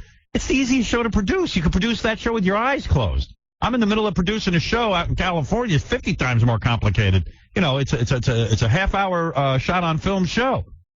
This show, it's a game show. Just get Regis, prop him up there, and let him ask questions of people and give away $1 million. For some reason or other, they can only do 2 weeks at a time. I mean, the show was a huge hit, and they're like, well, we're going to have to go off and produce more shows. Like they have to go invent a new spaceship. But it would be one thing if they produced a season. They've produced another 2 weeks. So meanwhile, this show Agreed, which was on Fox last night, which is basically a response to the success of Regis' show, was fantastic. I don't know what the rating was, but this Greed is good. I turned it on last night. Didn't and you I think it was good for 2 hours? Yeah, I was hooked. And when do I watch? 2 hours? Yeah, it's a 2-hour show. It's from 8 to 10. It's a long game. Goodness. And I mean, people are playing for $2 million. And then it the rocked. captain blow everybody else's money. Right. The captain decides whether or not you can keep going. That's what's cool. The captain. How do you get to be the captain? I don't know. I didn't see the beginning of the show. I can tell you. How do you get to be captain? It's the first 5 panelists. They put up 6 people, and the one who's closest to the answer, like the first question was, how many rooms in the White House? Yeah, I saw. Everyone said 20. Right, 20, 30, and the answer was 152 or 162. Wow, that many rooms in the White Isn't House? that cool though? Like, and then they play against each other. Then that determines the captain. Then you got the captain and 4 players. Then it's good to be the captain. Yeah, and then there's a series of questions, and everyone answers them, and the captain has to agree with you. And before you know it, you're playing for 200, 300,000, 500,000. And these people don't know each other beforehand? No, I don't think so. Right, dude? Right. Yeah. Nobody knows each other. And by the way, the last one, I don't know if you were still up. They won the 500,000. Oh, did they? I had to go to bed. I went to bed at 9:30. I was hooked into this thing. How many people split the 500,000? There were 3 people left. One guy won 300,000, and the other 2 won 100,000. It's big bucks. Wow. The guy I saw, one guy won 80,000, and the rest of them all got 40,000. I was like, stop! Don't give up 40 grand. Right. And the first 2 groups all went home with nothing. Oh, okay, cool. So they rotate different groups through this, too. But the main reason I called is the obvious answer to Kathy Lee crossing out Gifford. And I think the answer to the whole letter is that I think Regis genuinely likes you since he's gotten to know you. And he sort of interceded with Kathy Lee, and he sort of goaded her into writing this letter. But I think she crossed out Gifford because she talked to Frank about it, and Gifford hates your guts. You know that. So she had to take her name off in a way. Gifford did not want to be associated with any kind of letter. Interesting. Well, there's a theory. You want to know something? I could almost buy that in their kooky way. It's like, well, Frank's not part of this because she crossed out Gifford. I think he insisted on it. I'd rather think that she crossed out Gifford to show me that she wants to have sex with me because now she's just Kathy Lee. She's not acting as Kathy Lee Gifford, and since Frank cheated, now she could cheat with me, which would drive Frank right over the edge. What better way to get back at Frank? What better way to get back at Frank than to bang me? Well, you know what? Then you know what? I'll videotape that. That's better than doing one of his friends. I have one more comment to make. That's better. That's better than her banging 17 black guys on the front lawn of Jackie's house. You're better than a black guy. I'm better than a black man. All right? Banging me is more insulting to Frank than banging a black guy. A football team. A whole football team. Frank's like, I'd rather, like Kathy Lee, you not bang Howard Stern. I know you have every right to because I had Susan Johnson's, in the hotel room. But I'm telling you, please, I want you to bang the New York Jets. Every black guy on the Jets, but not Howard Stern. I know it's tit for tat, and in this case, there's more tat. But I'm just saying, please, dear God, I'd rather you make love to the succubus. Oh. OJ would be better. Hey, listen, I have one question for you. What do you think of Jimmy Kimmel? Don't know him. You know, the guy that does Win Ben Stein's Money, all that. Yeah, I know people. I don't watch that show. The only comment I had about that is he was on Letterman the other night, and a couple of months ago, Letterman bumped him very unceremoniously. And then he was on the other night, and he was, like, idolizing Dave, and he's a very funny guy. Yeah. And Letterman just was a total dick to him. Yeah, well, Letterman could do that. I'll tell you something. There were a couple of years. I've been doing the Letterman show a long time. I haven't done it in a while, but there were a couple of years where Dave tried to pull the I'm going to be a dick to Howard Stern stick.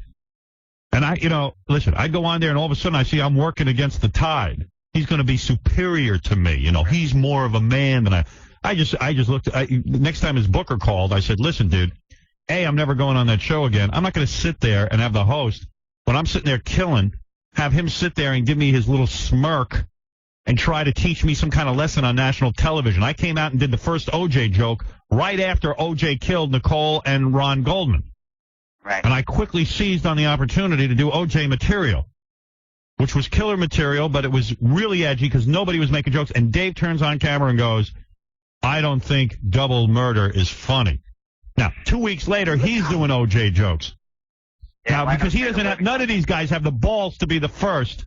None of these guys have the balls to say that OJ's a creep until they see that the tide has turned. So I said to the booker, I said, listen, you want to make me the buffoon out there, get another customer, because I'm nobody's ass. Don't you sit there. You tell Dave to suck my ass good when I go out there. I don't want any of his friggin' nonsense. The goddamn Dave. I'll kick his ass. Yeah, why does he invite people to the show? Exactly. I said, don't invite me on there and then start giving me attitude. You tell him to behave.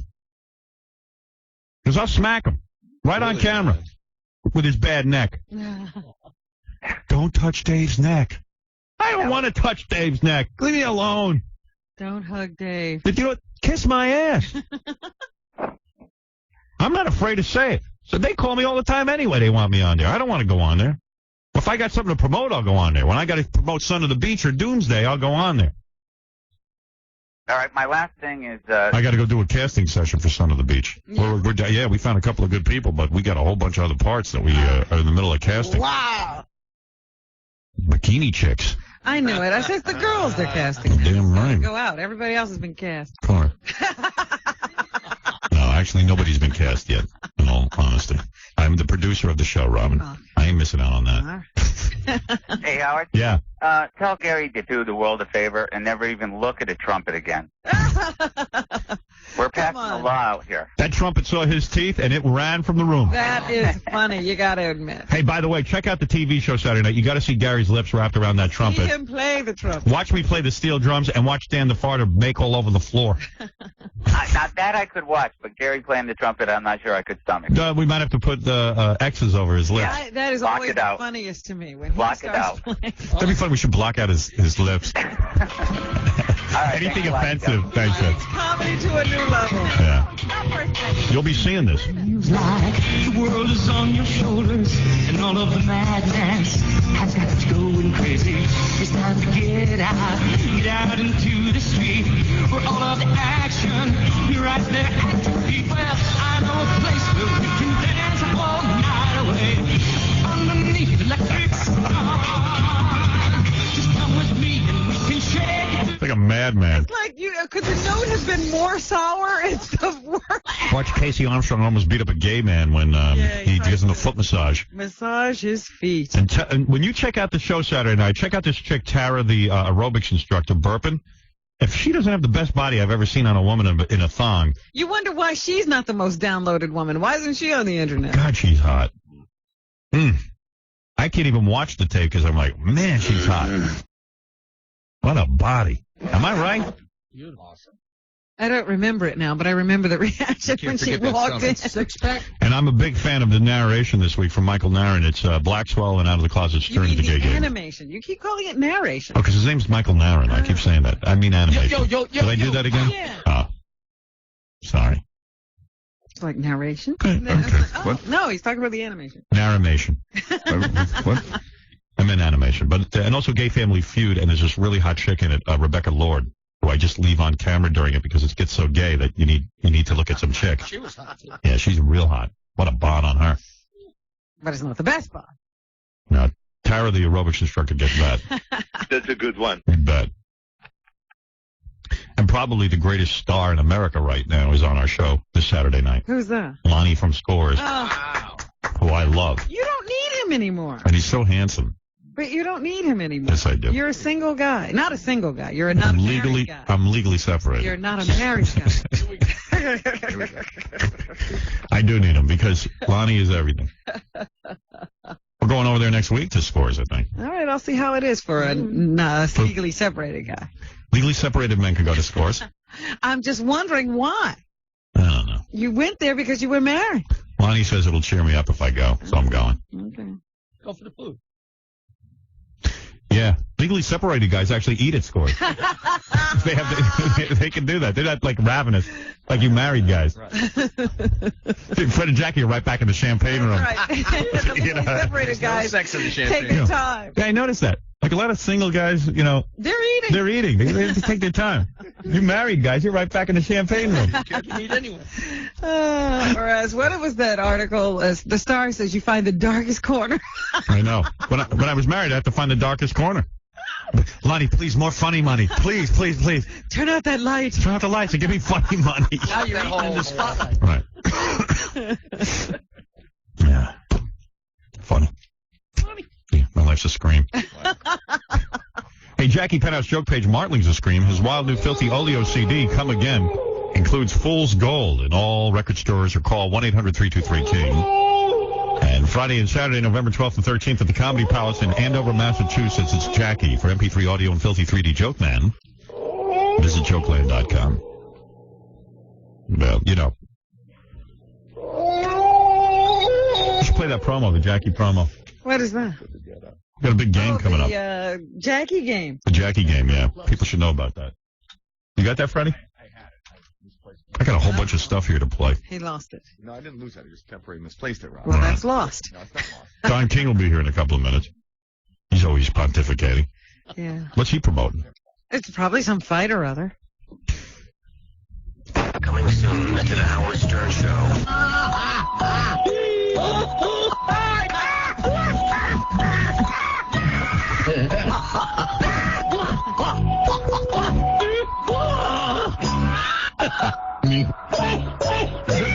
Jackie, Joke Man, Jeopardy. Details soon. Hey, Bigfoot, you're on the air. Howard, how you doing, man? Try to speak up. You're very hard to understand. I'm sorry. How you doing, brother? What's going on? All right, man. What can we do for you, Bigfoot? Well, actually, it's kind of funny. I got a call from a buddy yesterday, actually, a few friends, who was saying something that you were saying I went Hollywood or something. Oh, I said you went Hollywood, yeah. I heard the same thing like a month ago. I thought you were just kidding around, and I heard the same thing again yesterday. Well, you did go Hollywood. What's that? You live in Hollywood. Yeah. And also, like when we contacted you about going to the baseball game and sitting next to Beetlejuice and Gary the Retard, you were like, no, I don't want to appear with those people. I need 2 first-class seats. I'm much better. I understood the first-class seat because he's so tall, but... 2, though. Well, do you see the size of him? But he needs 2 for himself? Yeah, I thought he wanted to bring a friend. No, he did. He wanted to bring a friend, but he has to travel. I don't think he felt that he should be lumped into that group of people. Yeah, I mean, so he went Hollywood. No, you know what happened? What? When I first talked to Gary about doing it, Gary told me it was like real, it's going to be real low-key, not a big deal, whatever. Right. And then I said, I was like, fine, I agreed to it right away. I said, but just call my PR people because I wasn't sure.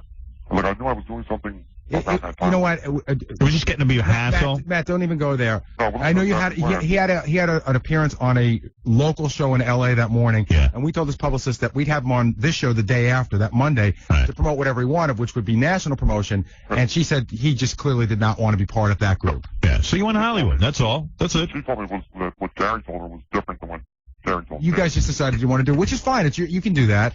Yeah, forget the people who put you where you put you. I love how he has people now that you have to call. You should just call him. He's Hollywood. I told you that. No. He really no. He really does have people because his last appearance here, he was like really mean to me, and I called his manager to complain about him, and his manager said, well, you know what, Matt's moving in another direction, and I won't be working with him anymore. So from now on, you need to have this conversation with Matt's other person. Matt's moving in a different direction. He's even dropping management. I mean, when you got to start talking to Bigfoot's people, that's called going Hollywood, dude.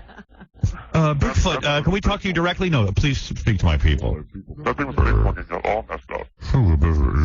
People for That's what I said. You went Hollywood. That's all. I have an image. I have an image to protect. What direction could he be going? I'm afraid. A direction with a high ceiling.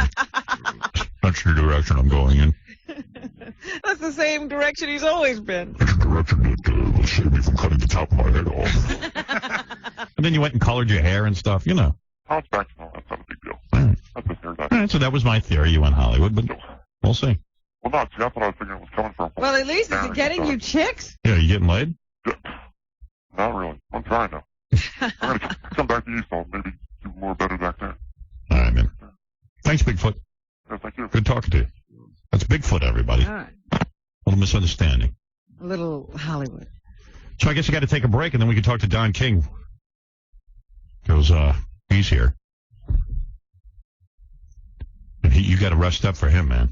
Yeah, you got to be ready. I don't know if Friday's a good day to have men at the end of the week when we're all tired. And especially when you have to plan activities with your kids for the weekend. You got to save some energy for them. I need energy, man. Hey, now. I hope he doesn't sap me in my strength. When does your big weekend start? Right away. Maybe we should take Don King to Scores, mellow him out, and then interview him. Yeah, something. Yeah. Wonder what he's promoting. I guess it's that fight with Lennox Lewis and Evander Holyfield. Oh, yeah? Rematch. Maybe. That's the only one I can think of that's coming up. What happened on the last fight? Just brief me. It was a draw, remember? Right. Even though Lennox Lewis won. Yeah, Lennox Lewis won, but they called it a draw. And everyone accused Don King of fixing the judges. Yeah. Oh, good. This will be good. I did not fix no judges. Now, look, you sanctimonious. Judges voted the way they saw it. This is America.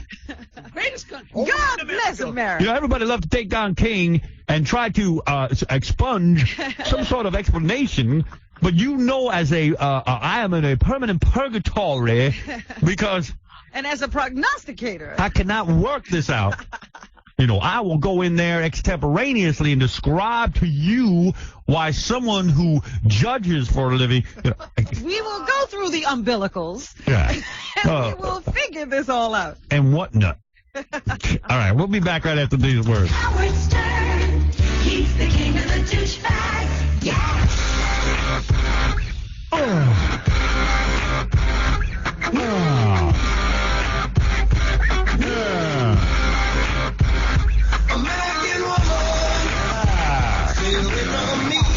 Hey, speaking of American Woman, before I get to Don King, did you hear the new Stone Temple Pilots single? No, I have not. Very good. Want to hear a little bit of that? I always love how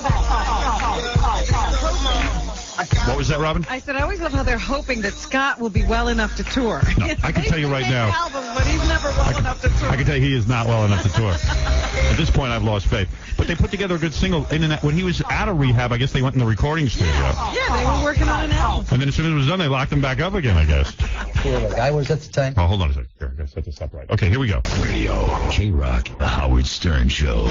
Yeah, Mr. President, you're a swell guy. You said it. Howard Stern. Thank you, Mr. President.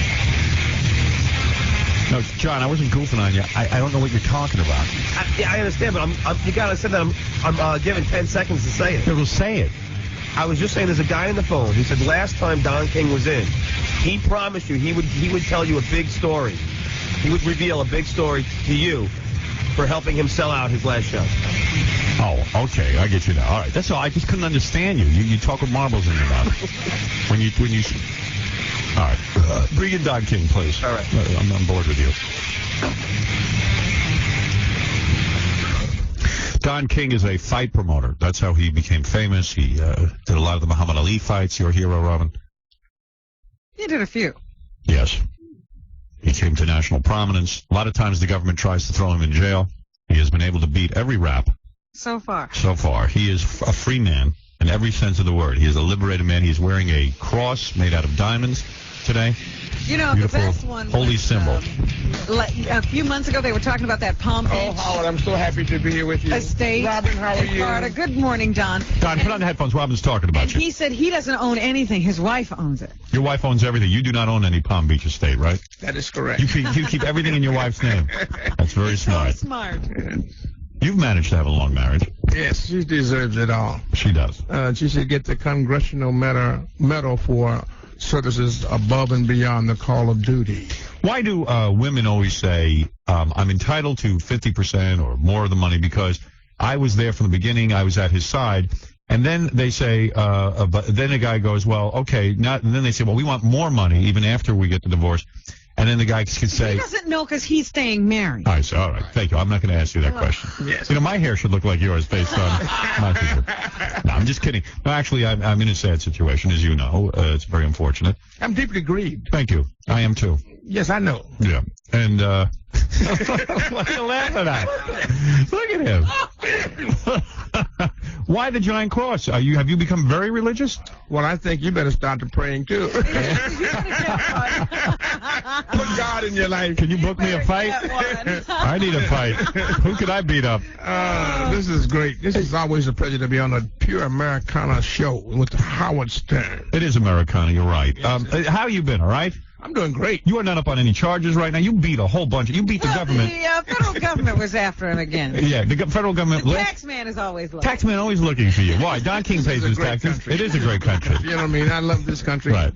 And the mere fact that you have redress, you have recourse, those fundamental rights from the organic and fundamental document, the Constitution of the United States. Somebody told me that the last court case you had, that the jury was so good to you that you gave them a big party. Is that true? Did you take him on vacation? Did you take them on vacation with you? You did. Where did you take the jury? To the Bahamas. You did. This is a great How do you get a hold of the jury? How do you get on a Don King jury? I'd like to get on one. I'll need some drugs and whores after that case. You're kidding. So how did you get in touch with me? You just called them up and said, listen, as a restitution, I would like to make you whole. I mean, don't you think it was I think funny, Don? I think that's one of the greatest services any American could pay, to be on jury duty. That's a great sacrifice. Privilege. Yes. It is. And have you done it? Have you served on a jury? Yes. It is. Oh, can you imagine Don King's on your jury? Yeah. So, the people deserve, after they have done their job, you know what I mean? Right. You can't, this is America. This is the greatest country in the world. Have you ever seen anyone who was guilty? You have been found innocent so many times, and yet they continue to try to find something on you. There is no dirty laundry here, is there? No, it isn't. It's inconceivable that I would be doing the proper right thing. They can't believe it. Why are they picking on you? Seriously, why are they picking on you? Is it because you're a black man? Is it because you're a successful black man? Really, what is it? I would agree with that. You would think that was the reason? The other day, Don, there was yesterday. In fact, it just broke the story about the IFB and people buying rankings. What is this, Robin? In boxing.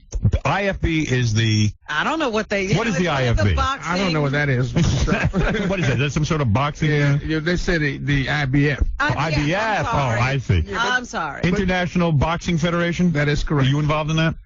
No, but I work with them, and what America has to understand, and what people don't understand is... what don't we understand? The general public got to understand this, I should say it this way, that the infinite wisdom of the American people is phenomenal, you know what I mean? Yes. And allegation and accusation is just what an indictment is. Right. It's not necessarily... It's not proof. I mean, so it's really, this is what makes this country so great. That is the remarkable part about America, because if you're accused in the other country, you know what I mean, that's the end of it. They throw you in prison. Destroyed, you're in prison. This is a fabulous country. It gives you a right. You're not involved in this in any way, are you? No, I'm not.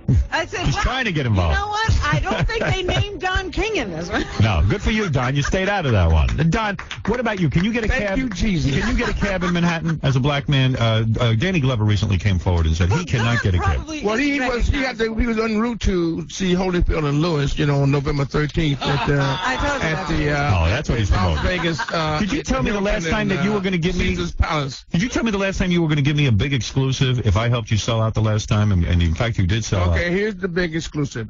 I met with Laurie Mays. He's the chairman of the board of Clear Channel, and they're making the AM and FM a merger. Yes. And they got to divest some of their radio stations. So I made a $4 billion bid to take the entire divestiture of Clear Channel and AM. And their merger. So you're saying Don King is going to buy a chain of radio stations? Would love to. That's what I intend to do. I've talked to. And you have $4 billion? No, but you can always get it. You can float some sort of. Yes, you know how it goes. I understand. This is America, baby. What would you call it? Don Radio or King Radio? We're going to keep it going like it is because all of them are successful radio stations, and I think he's one of the greatest family men that I've ever met. Laurie Mays, I used to be the greatest family man. And Mark and Randall. Amazed, and so with Tom Hicks out of Dallas. And so it's something that is... Are they taking your offer seriously? Well, they should. They should. Yeah. $4 billion. What kind of an announcement is that? I don't know. That's not a real good announcement. Yeah. But okay, but it's something. It's an exclusive. That is something. So you got it first. Thank you, Don. Yes. All right. Now, back to Holyfield and Lewis. All right, talk to me about that for a second. Now, the last time we remember, the last time you got Holyfield and Lewis together, two great fighters, as I predicted, Lennox Lewis won that fight.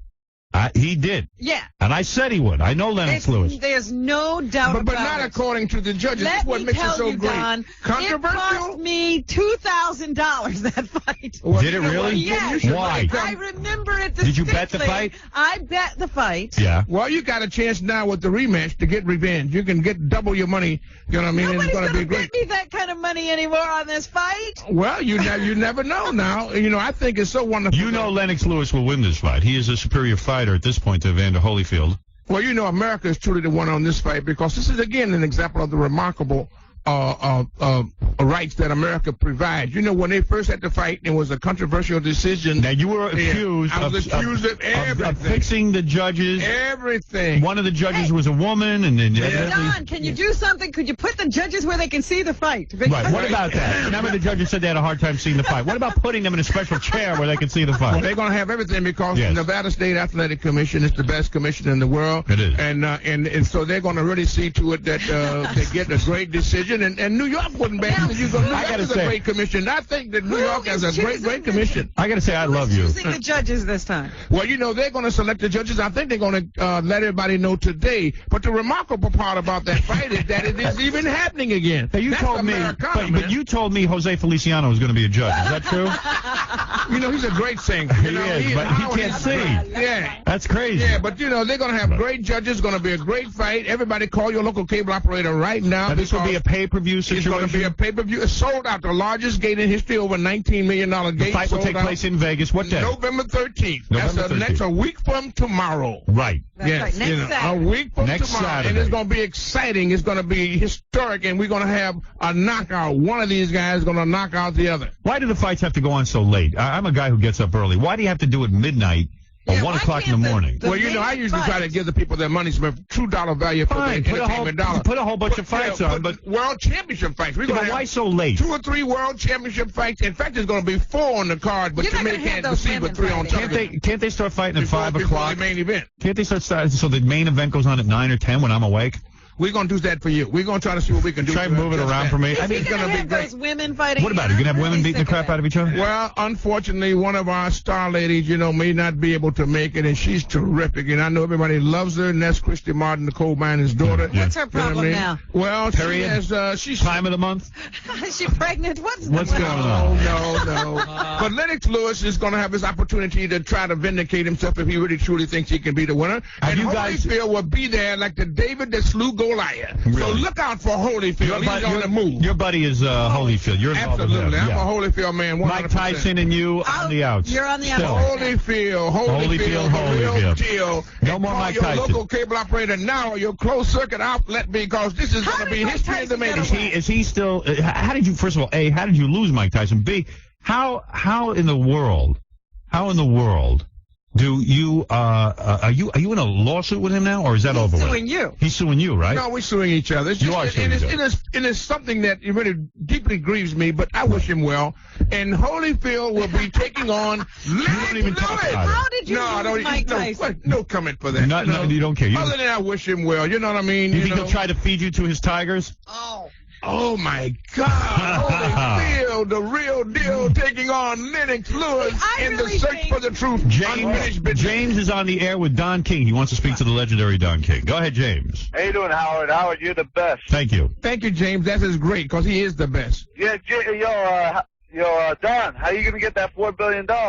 Listen, right? you know, it's the same way I got that $12 million when I started out about 35 years ago or 30 years ago, whatever it was. You steal it from the boxers. The boxers is great, James. Thank you. That's what makes Howard Show so great. You know what I mean? I may not agree with what you say, but I will defend to the death your right to say it. There you go. You're the smartest man, though, but, you steal all your money. I know, I do. That's the rap against you, that you've taken the money from the fighters, right? When they wasn't making any, Howard. It's so ridiculous. You know what I mean? What do you think of Ali's daughter fighting? I think that that's her choice, and that's one thing that God gives us all is choice, and that's something I never argue about. One minority to another, that being a female, I think they should have the right to do whatever they want to do. You like that? Yeah. Julio Cesar Chavez, is he still with you? Yes, he is. And is he going to retire? No, he's going to fight for the world championship against Kostazou, the Russian from Australia. Really? Talk to me about something. Robin was talking about this IVF thing. Now, the FBI raided your office yesterday. Is that true in connection with the IVF? In June. In June. What's that like? What is it like when the FBI comes storming into your office and starts taking stuff? Do you know beforehand? I mean, do they call you in advance, or you're just sitting there and all of a sudden? That's why your hair stands up. Yeah, it was frightening. I wasn't there. Yeah. I wasn't there. You were not there. I was at HBO offices trying to do your job. Trying to do my job, and they swooped down on me with 74 agents and things, men and women coming down, the SWAT team and all. Just let me understand your life for a second. So you're working at HBO. Who calls you? Your wife, and says, "Hey, the FBI's here, swatting us down, swooping in." How do you find out that the FBI is doing this? My lawyer called me on the phone and let me know that. Well, that must be. Do you get mad? Very frightening. Do you go, hey, what the hell is this now? Or has it happened so many times you're used to it? Right. Well, it is commonplace with me. I must say that. You know what I mean? And when the FBI is swooping down, how long do they generally stay there and swoop? Well, they stay there for 13 or 14 hours. Really? And do they make a mess? Yeah. Is the place like ransacked, or do they keep it pretty orderly? Well, they left it clean. They did. Yeah, they took everything. And do you guys? They cleaned out the whole place. Cleaned it out. So you don't even need your records anymore. Yeah, I do need them. You know, why keep records? How can you do that? I know. You know I mean, How do you? I'm just a fortunately blessed American. You keep the numbers in your head to be able to keep doing business without my records. I do. Now, will you get your records back? I really, really need my records. I really need my records. I why don't you make a phony? Why don't you make a phony set of records, and then when they take them, they won't know where the real records are?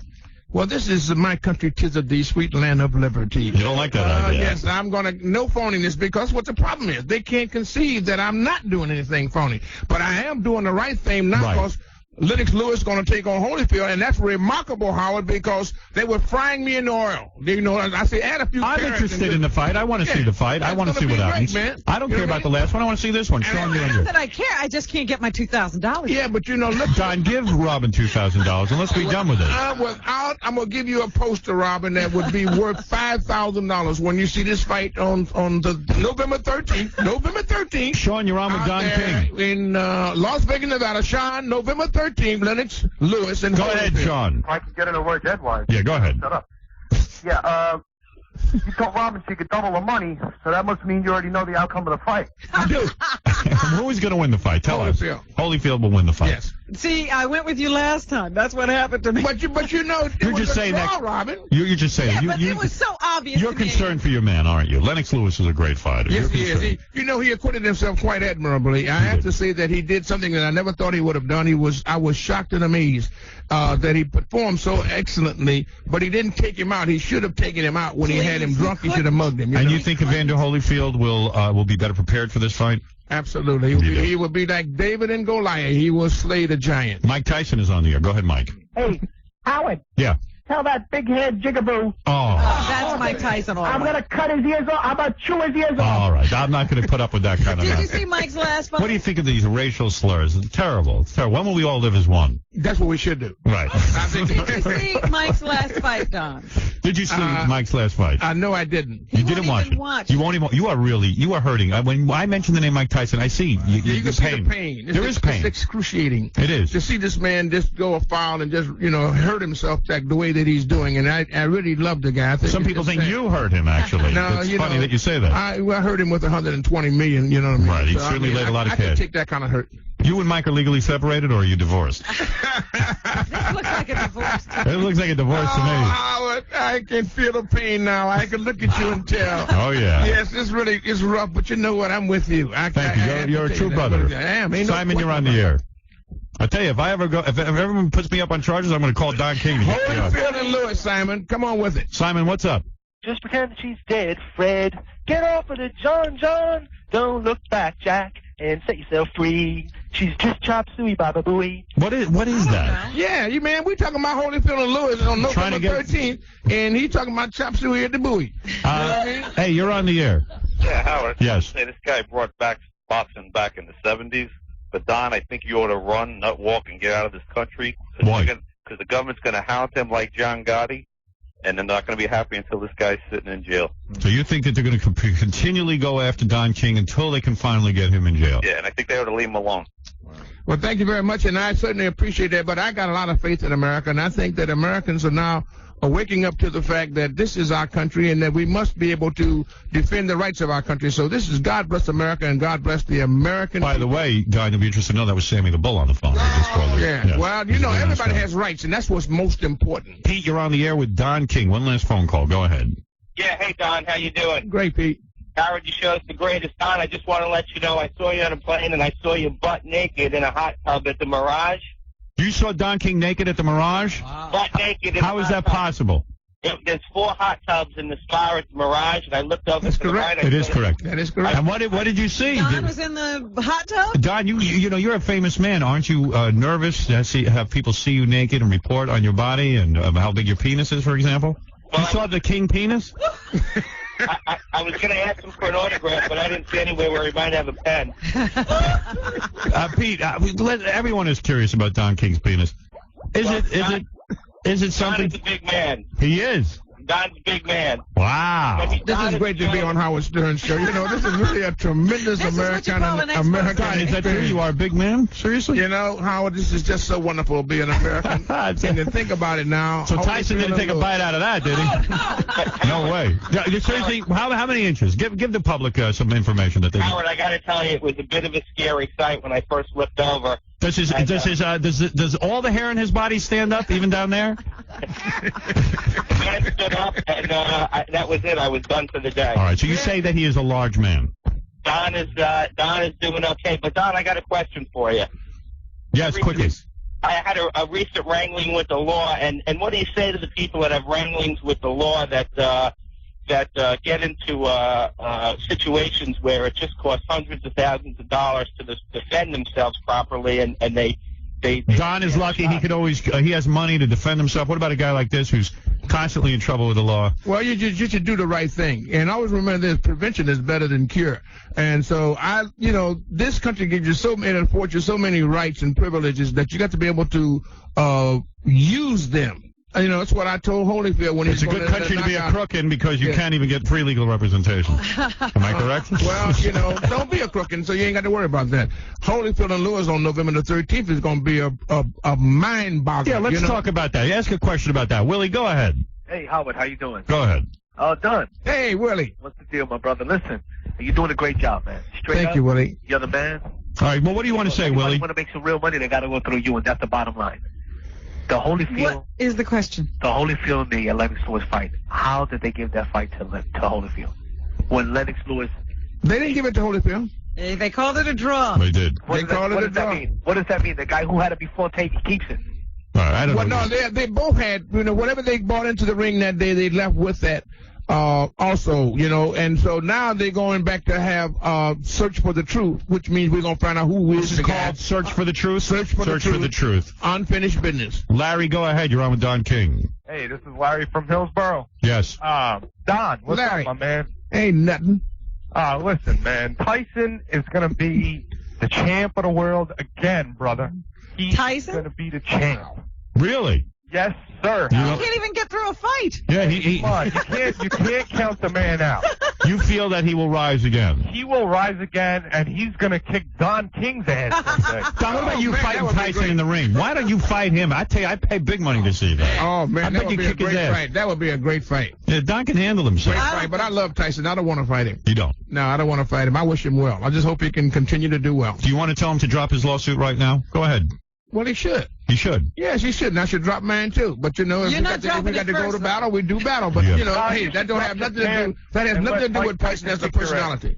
Yes, he would. I'm certain that he would do that. There's no question about it. He's kicked quite a few already. All right, let's go to Shelley. One last call for Don King. Yes, Don King. Yes. How you doing? It's Shelby. Hey, I work with Bobby Mitchell. You know Bobby Mitchell? Yeah, I'm not going to get into that. Yeah, me neither. I'm not getting into These that. guys got so much negativity. It's all good. It's all good. You're the only positive person we know. Yeah, Jimmy, you're on the air. Go ahead. One last call. How you doing, Don? Hey, Jim. I got a question. I was watching TV last week. Roy Jones Jr. said if Holyfield beats Lewis, he wants a shot at Holyfield.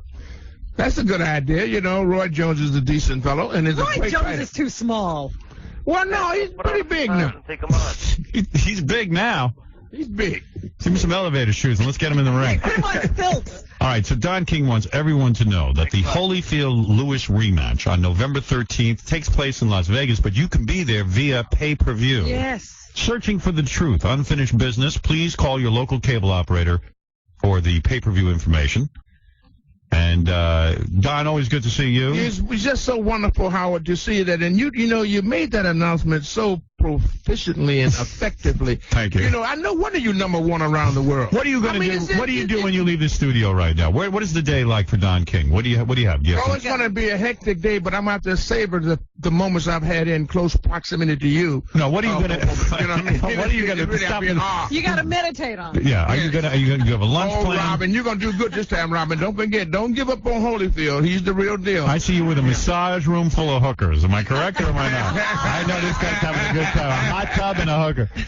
This is so great, man. We're going to have this show, man, and Holyfield and them guys going to be working out on Lennox Lewis on TVKO. You know, it's going to be, great production. Yeah. All right, Don, keep it up. And, your hair, of course. And certainly, we'll all tune into pay-per-view on November 13th. Thanks. Don King, everybody. Wait, we can't go yet. What do you mean we can't go? I'm going right now. I got to see. This is for you, Howard. Oh, okay, thank you. One for you too, Robin. Oh, she needs that. Believe me, Robin likes those kind of I would like to look at that, sure. You're listening to a man who prefers to hide behind a telephone answering machine to avoid just about everybody. Howard Stern. Welcome back. We're talking about Howard Stern's illegal separation, just one more celebrity story or a different kind of news. Again, my guest, actress Barbara Barry, currently appearing on NBC's Suddenly Susan. Thelma Adams, senior film writer for the New York Post. Paul Cubby Bryant, afternoon DJ on New York's Z100 Radio. And Rabbi Shmuley Boteach, author of upcoming book, Dating Secrets of the Ten Commandments. Very interesting. Try this secret. True or false? Those marital problems will make most people feel better about their own problems. True or false? True. True. True. True? True. False. False. Okay, let's go with the false. Because everyone has marital problems, and everyone can identify with him, and everybody can say, I understand what he's going through. It doesn't make you feel better. It makes you feel as if you have a companion. Marriage is not easy. It makes you feel better. So you think most people are more caring than curious, or you think for most people this is just curiosity going on? I'm amazed at how caring people are. I think you are. I told you, after the fact that I was on the show, it was just a coincidence. I was booked beforehand and suddenly announced over the weekend he's getting separated. Here I am, his only guest in the day, separated in this morose, morbid atmosphere. And everywhere I went, people knew me and they knew I was on the show. They were devastated. I was just taken aback. I mean, the amount of sensitivity, the pain his public felt, I couldn't believe it. I think people really did identify with that marriage. I do think that the public is divided, and there's Stern fans who are concerned, and pardon me? And they're not. And they're not. Either you're a Stern fan or you're not. Fan or you're not. And if you're not, you don't care, and you kind of think, well, you're going to see that's coming. And if you're a Stern fan, you care. Stern's fans are very passionate. Right. Man, they're really talking up a storm about me. Could I start this one? True or false? That's a whole half hour. We should play the whole thing. Oh, I mean, every time they came back, it was like they addressed a different segment of your separation. No, is that interesting? Kim, what is it? You're on the air. Hi. Hi. How? You know, you was talking about how you wanted to take your kids someplace, you didn't have no way to take them, right? I didn't say anything. I'm listening to you. Okay. There's a museum called the Muse Museum on Eastern Parkway. Eastern Parkway? It teaches, yeah. Oh, please. It's right next to the museum, the Brooklyn Museum. The big museum that, What is that, one of those black museums? Giuliani was trying to shut down all that stuff. Is that a black museum? Yeah. Oh, yeah. Okay, I know what that is. I know what that is. Oh, so you want to take your kids there? What, take my kids to the black museum? No, for the children. It teaches them about, like... I don't have a bulletproof hat. You don't need one there. No, I'm just kidding. What are you talking about? Jews live over there. Are you kidding me? So what are you saying? That's Town. Is it? I should take my kid to a black museum? All lives there is Jews. Live in that neighborhood. All you got to do is take them there. I mean, on the weekend. All right, I'll consider it. Thank you. Thank you, Kim. You will? No, but thank you. But why not? Oh, I don't know. Listen, I'm in enough trouble. I got enough problems. I'm so worried about going to a black museum. But I don't even go to a... I'm not talking about you. What kind of a black... What is a black museum? I'm just going to go to a regular museum. I don't need to have a whole... I don't want to be taught. And area that you would... I know how black people grew up. I grew up with black people. I don't need a museum to teach me that. Of course I did. No, I grew up with black people. They really grew up with the real black people. Oh, yes, I did, honey. I'm talking about Harlem Methadone Clinic black people. Let me tell you what you grew up with. That's what I grew up with. People that were trying to be white and No. Yes, it is. They came out from... Honey, you don't know nothing about it. It's happening now. It's happening. All Honey, you go to Roosevelt, you wouldn't last a week. All them people moving out to Long Island. You're not even black enough for Roosevelt. You're white. You're considered white in Roosevelt. No. Yes, you are, honey. No. Mm-hmm. Y'all are going into the ocean because the black people are moving out and they're going further into Long Island. Where you going? When we move We got nowhere left to go. I know. You're going to the ocean. I know. That's where I live. I live in the ocean. All right, get out of here, Kim. Exactly. Goodbye. Kim is insane. Go take your kid to a black museum. Who the hell wants to go to that? People say, why don't you go to a Holocaust museum? I say, Holocaust museum? I don't need to be bummed out. You know those black museums full of slaves and slave days? Shackles. Shackles. Actual shackles. It's like, who cares? I'm sad enough. As children, we were very bad people in our past. Right. Yeah, kids, we're bad people. White people are bad. My love. Press this button and listen to actual Negro spirituals. I need 3 hours of guilt like I need a hole in the head. I got enough guilt. I'll never turn back. You could go to the Whip a Dummy exhibit. They have this dummy set up and you just whip it so you can pretend you're a slave master. I found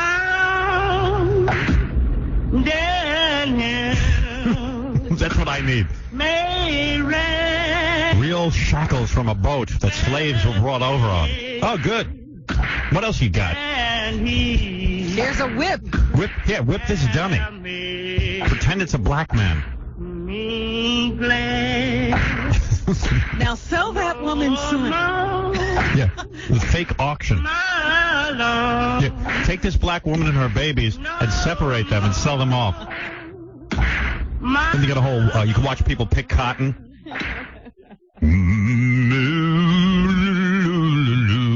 What is it, Henry?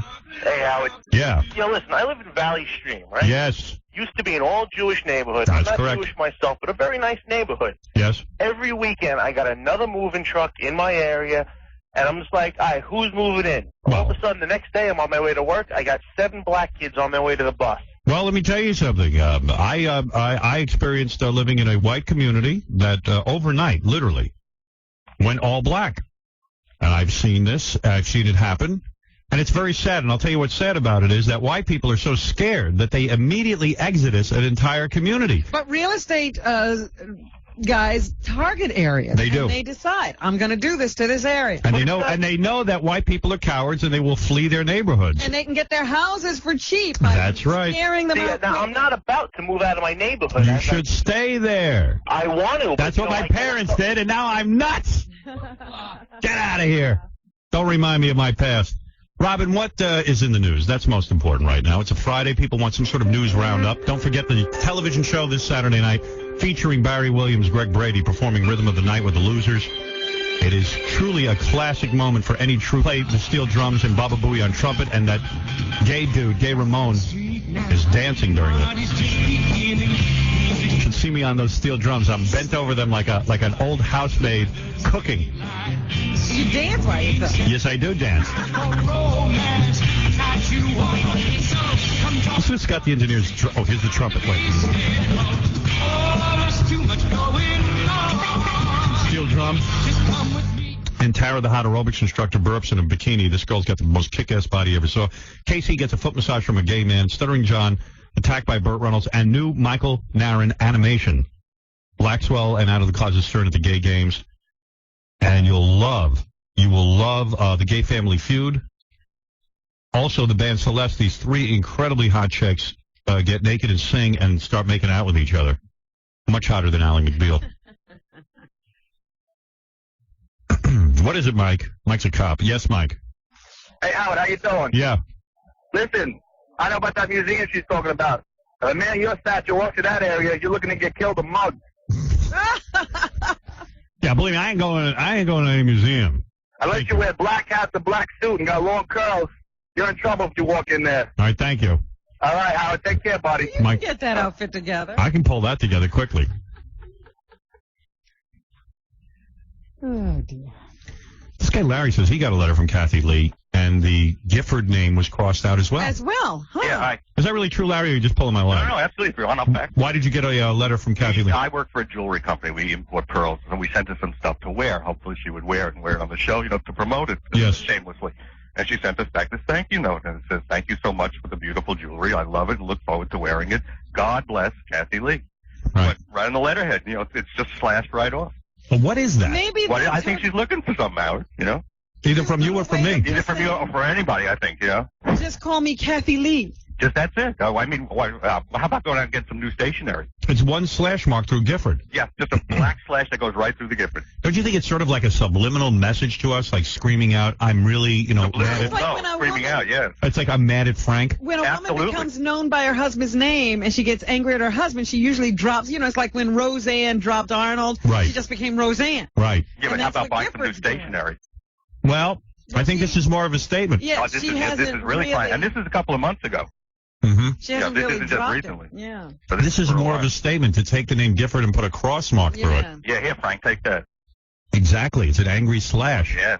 And the God bless thing at the end, too, their whole religious thing. I'll tell you, when I noticed that she put a slash through Gifford, she might as well have drawn a picture of her vagina. I thought she wanted it. Thank you. You're welcome. All right, Larry. Thank you. Larry received a letter also from Kathy Lee with a slash mark through Gifford. Well, that was very nice. I can't believe she's slashing Gifford on all the letters. I can't believe it either, Robin, but you learn everything here on this show first. We are newsmakers. Yes, in the Post today, they say Stern blasts Kathy Lee's ridiculous letter. Where is that? I didn't see that. It was page 20.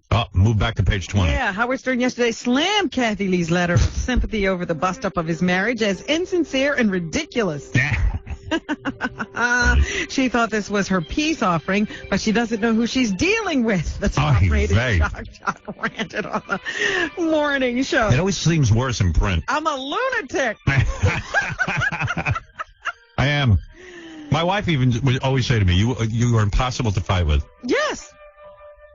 She said, you're a lunatic. Stern's scathing comments came after he read the Perky Talk Show hostess's handwritten note filled with references to God and faith on the air. Right. They have the whole letter, I think. Mm-hmm. God loves you and he cares about you and each member of your family. Instead of comforting Stern, who separated from his wife Allison last month after 21 years of marriage, the letter lit him on fire. The letter enraged me. It had the exact opposite effect. It didn't comfort me. Would somebody tell her to stop tormenting me? Honey, how about just writing, hey, you've goofed on me over the years, but I just wanted to let you know how sorry I am about you and your wife, said Stern. Stop with all the God stuff. She took the opportunity to preach to me. We are so out of sync, me and Kathy Lee. She sent me a nice letter to tell me that, hey, I hope you're... I feel bad for you. And it enraged me. The letter enraged me. Kathy Lee can't be human. And I don't think for a minute she believes in God. I don't. The sad part is she's a Jew. Oh, dear. Kathy Lee's camp said that the letter was never meant to be read on the air. Really? Declined further comment. So there you go. Wow. Did they mention that she slashes the name Gifford? Nope, don't want to talk about it. Mm-hmm. And Larry got one, too. I'm not the only one. That's pretty funny, though, that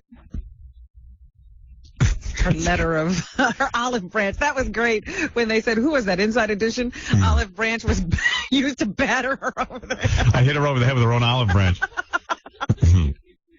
I am a terror. There is something really wrong with me. It took you a couple of days. It took her a couple of days to write. It took you a couple of days to get it in here. On the phone is Russ, the gay guy who rubbed KC's feet, who's going to be featured on this Saturday's show. It's a great segment. But Hi, I'm Russ. thinking that maybe you're getting better. Howard. Hold on for a second. Maybe you're getting better because it took you so long to bring the letter in. Russ, you're moving in the right direction. Russ, you are a huge star this Saturday night on the TV show. Yeah, I'm looking forward to seeing myself. Hey, Howard, what's the scoop with KC? I mean, it seems like ever since I was on there, he's not on there anymore. Is he, like, traumatized or something? I think you shook him up, man. Wait till you see this. This guy starts rubbing Casey's foot. He is so homophobic. And Casey tries to hit this guy with a hammer. He has a fly swatter. Yeah. And he keeps hitting him with That's what it was, a fly swatter. Let's put it this way. I was gay bashed. You were, absolutely. But you persevered. Persevered, absolutely. Yeah. Hey, I just wanted to say also, Casey had given me that sock. Yeah, he gave you one of his socks. Yes, and I will tell you what I'm doing with that at the moment, or what I use it for. One side for smelling, and the other side for cleaning up. So it's in good use. So you do smell his socks? Yes, and I use it for... Do you get off on that? Do you... Yeah, it's for each side has a purpose. And do you touch yourself when you smell his sock? Of course I do. All right, that's great to know. Thank you, Russ. We'll look forward to seeing you on TV this Saturday night. Love you guys. Love you. Bye. Guy gave us a good massage. I rubbed my foot. Yeah, you liked it. A little too much. Notice after that foot rub, You broke up with your I wife? believe with separation. That's why you don't see me with any women. Wow. We were just talking about Don King, and we were talking with Don King about the International Federation of Boxing and their problems. Several of the members of that organization were indicted yesterday, and they have been accused of taking bribes to create artificial rankings for boxers who don't deserve them. I can't believe they would do that. So, they are now under investigation. They think, Don King's office, as he said, was raided in June. Yes. Very unfortunate. And they think Don King might have been a target when they started this investigation, but it wound up getting some other people in trouble. They say this has to do with a George Foreman fight that happened a while ago. He boxed somebody that was previously unknown.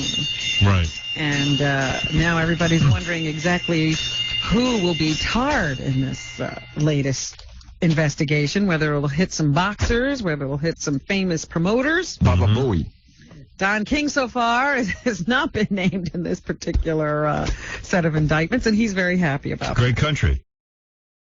So what are you going to do? Anyway, George W. Bush is also in the news because he has said that he thinks schools should expose kids to biblical beliefs that God created the world, as well as scientific theories about evolution and the Big Bang Theory. Right. So he's gone on record as saying everything should be taught. Yeah, it's smart. When you run for president, just say, yeah, I agree with everything. Not only the religious thing, but the scientific thing, too. Yeah. Meanwhile, a boy in upstate New York is suing his school because he was asked to draw a picture about how best to save the environment. Yeah. And he drew a big picture of Jesus holding out his arms. Really? Yeah. And he's in trouble for that? The teacher said, no, that wasn't the assignment. Go back and draw something else about cleaning up the environment. So the next picture he drew was of people picking up garbage, but he still put Jesus over in the corner. You can't do that? And then when he came to school and they had, posted all of the artwork for the kids, his picture was folded so that you couldn't see Jesus. Jesus. So that hurt him, and now his mother is suing. Jesus. Yeah. The teacher and the principal, and I guess the district. I want to give a shout out to Jesus. Jesus. Top of the food chain. Jesus. So now she said her son was humiliated when he saw his picture folded like that, like it was a bad thing. How much is she suing for? Do we know? No, they don't put a dollar figure on it. Oh, you couldn't put a dollar figure on that. Not on that kind of humiliation. You couldn't put a dollar figure on that. I mean, $10 billion would not even solve that problem. Robin, let's take a break. Do we have to take a break? I think we do. And then we'll do some more news right after this. Rock Radio. K-Rock. Oh, my God. Howard Stern Show. Hello, my name is Daniel Albresa from Ghana. I drive a taxi in New York City. Back in my country, we don't have a radio man like Howard Stern. We only have very religious people on the radio who only talk about God, peace, and religion. Well, f*** them. Now I have the freedom to listen to the ruler of the American airwaves, the king of all media, Howard Stern.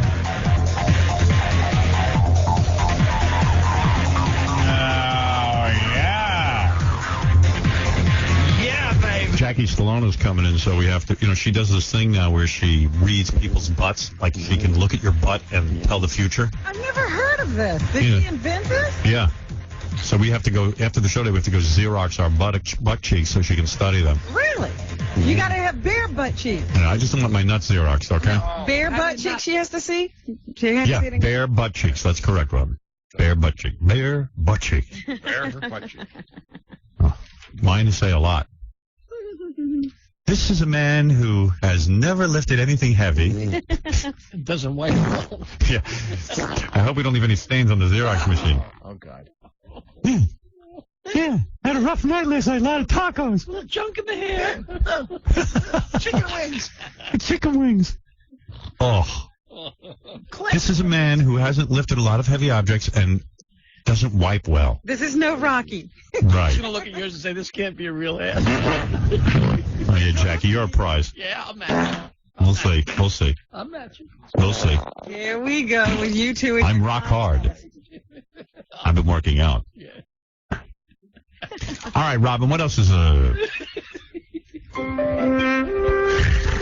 Have you seen the news that Ken Griffey Jr., who's, a big star in baseball, he wants to leave his team. Ken Griffey Jr., He yes. wants to be traded. He wants to leave that team. I guess he wants a championship ring like everybody else does. Well, he's in demand, too, and he can get a big contract. Well, they were offering him a lot of money to stay. Everybody wants him. Right. And they're saying now it's a possibility he could come to New York and be a Yankee. Wow.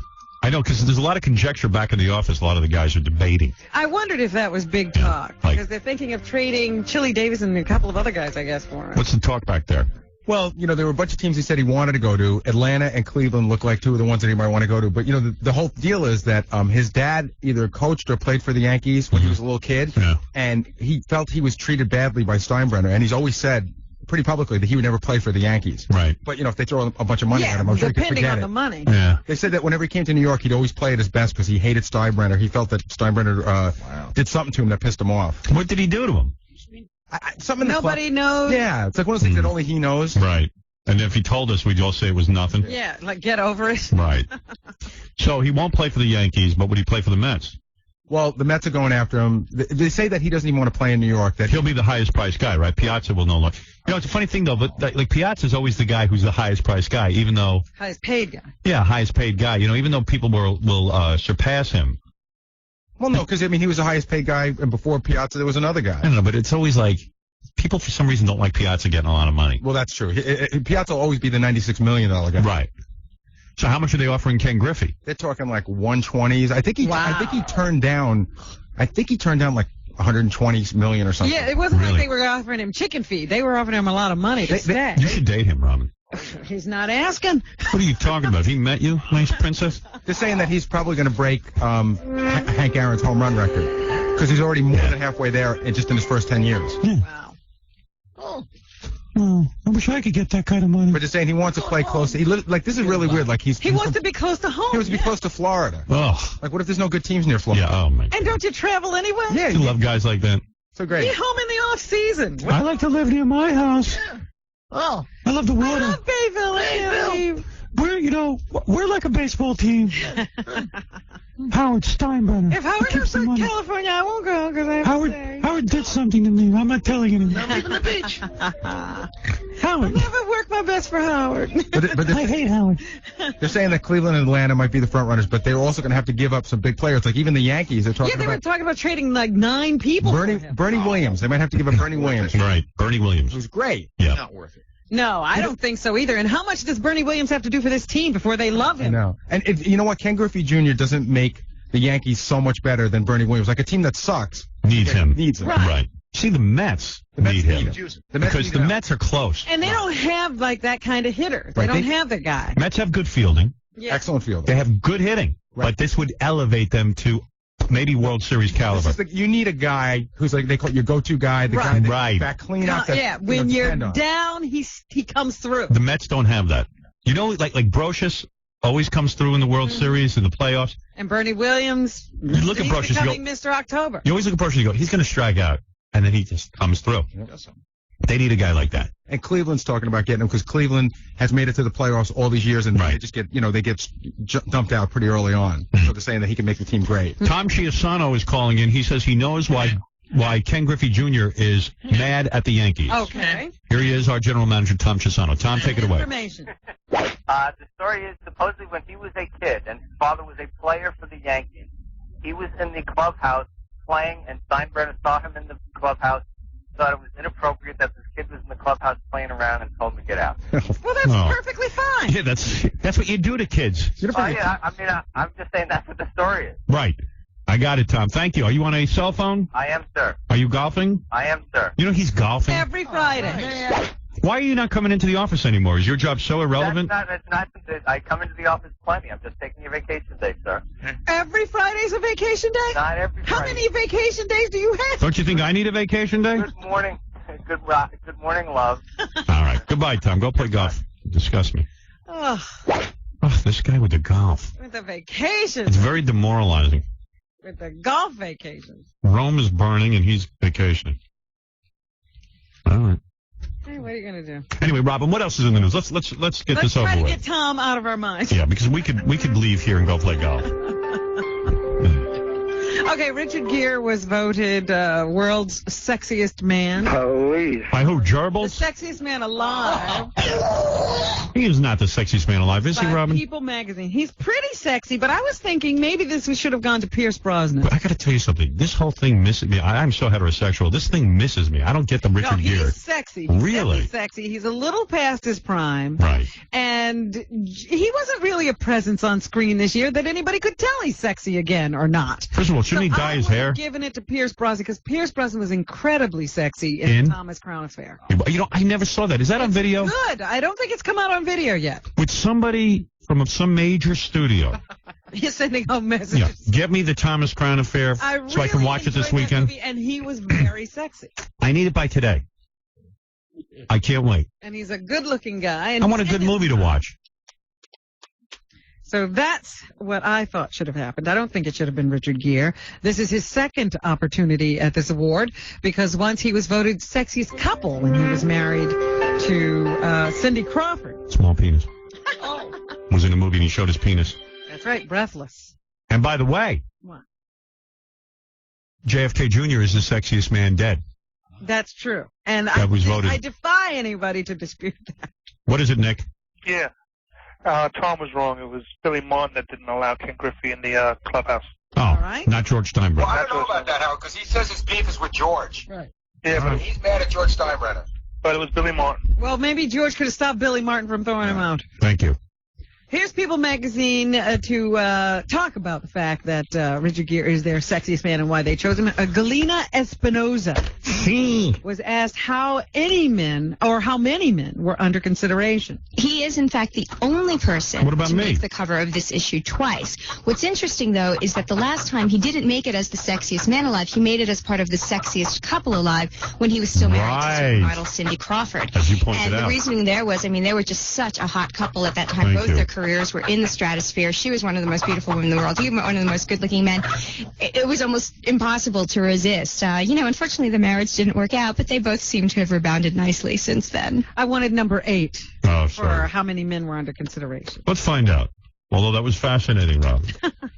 Oh, gosh, probably more than a dozen. I mean, we really kind of just sit around. We have great editorial meetings, let me tell you. You come in Let me tell you, that's some job. one morning, you sit around and you say, well, who do we think is good looking? So, and we take seriously all the names and we look at photographs and we talk to, people who are in the industry about who's hot, who's doing really well career-wise, who's popular. Let me tell you something. Richard Gere is lucky JFK Jr. was a rotten pilot because JFK Jr. would have gotten that award. He's had it before. Of course. Is that people like... Shut up. So angry at not being considered. Why am I not considered? I have a certain... I wonder if you were in the talks. You didn't name names of the people they were considering. Did your name ever come up? No. Mike, what is it? What? No. Yes, Mike. Al, what's up? Yes. Listen, the real story of Griffey is this. Tom is right. It was because Steinbrenner threw him out. He's upset at Steinbrenner because after he threw Griffey out, Greg Nettles' son was still hanging out in the clubhouse, who's white. Oh, he's a white guy, so it's a racial thing. It was a race, exactly. And that's why you hear him so pissed off. I hate Steinbrenner. Oh. And I hate the Yankees. Ooh. Because, it's a racial thing. Right, that's what it was. They didn't want black children playing in the club. Good enough to play for me, but don't hang around, you little monkeys. That's what he was saying. Right. All right, now I see. Thank you. Dude, I got a girl for you now that you're single. What? I got a nice girl for you now that you're single. All right, thank you. Later. Keep it to yourself. They haven't been able to do very much with the recovery mission out there in the ocean off Nantucket for Egypt Air Flight 990 since it crashed because the weather's been bad. But they're saying that the weather off the coast is improving, and they hope to get back out there very soon. Yesterday, I understand some of the family members walked out of a briefing because they don't feel that the rescue effort that's being conducted is enough.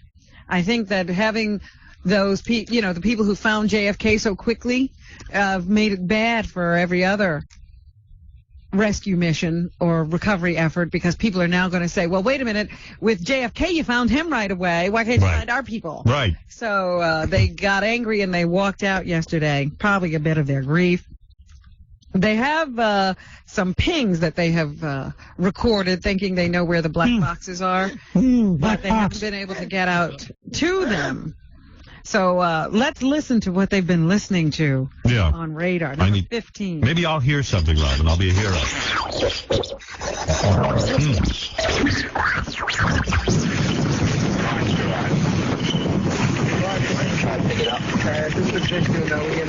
You hear anything? Sounds like a cricket. So now all they have to do is go find that. Easier said than done. Here is the Navy Admiral William Sutton, who says he's not taking any chances with his crew. He wants to accomplish this mission, but not at the cost of more lives. Right. We shouldn't risk lives for dead bodies. My number one concern here, and I have explained this to all of the sailors involved, is the safety of these young men and women who are going to be out on scene conducting this incredibly dangerous event. All right. So there, he's not going to send people out there just because the family members would like the bodies of their loved ones brought up quickly. Mm-hmm. To be safe, too. Out in Seattle, they are still looking for this guy who went in and shot up Little Pete's the other day, which is a boat repair operation. They can't find the guy. From what I understand, it's a shipyard business. Here is the police chief, Norm Stamper. He says as more time passes, the murderer will be harder and harder to find, and it'll be harder to conduct an investigation. Number 17. All right. With each passing hour, the scene itself grows colder and colder, and clues and tips and so forth may be more difficult as time goes by to investigate. I know that. So this man left 2 people dead and 2 others wounded, and he has not been found. A lot of our listeners have called in and uncovered the reason Kathy Lee Gifford puts a cross through the Gifford name. Through her name? The reason is that evidently, in terms of etiquette, when you write a personal letter, you are supposed to cross off your last name. To show you that it is personal. Well, who would know that? That's what I thought. I said maybe she's just Kathy Lee for these purposes. Yeah, but who would know to do that? Somebody who reads Miss Manners. Baba Booey. Jackie, you read Miss Manners. Yeah, skip that chapter. Can you imagine she's so proper she knows that? Yeah. Who the hell? Do you have Robin Quivers stationery? I do. You know? Yes. Because I don't feel you. Not Quivers, just Ophelia. Just Ophelia. Yes. Does it say Robin Ophelia Quivers? Yeah, probably. Depends on the mode I was in when I ordered. I don't often look at it. No.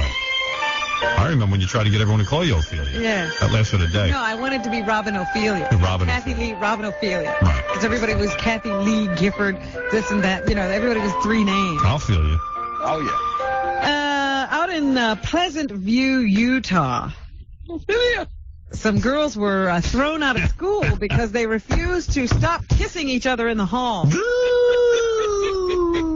Here is the high school principal. His name is Doug Oborn. This poor guy probably got to work. He goes, Principal, there are girls kissing each other in the hall, and they refuse to stop and say, oh, God. Please. Oborn says the girls were told to stop, and they refused. And he was asked if the school does the same for straight couples who were found kissing in the hall. I believe they would.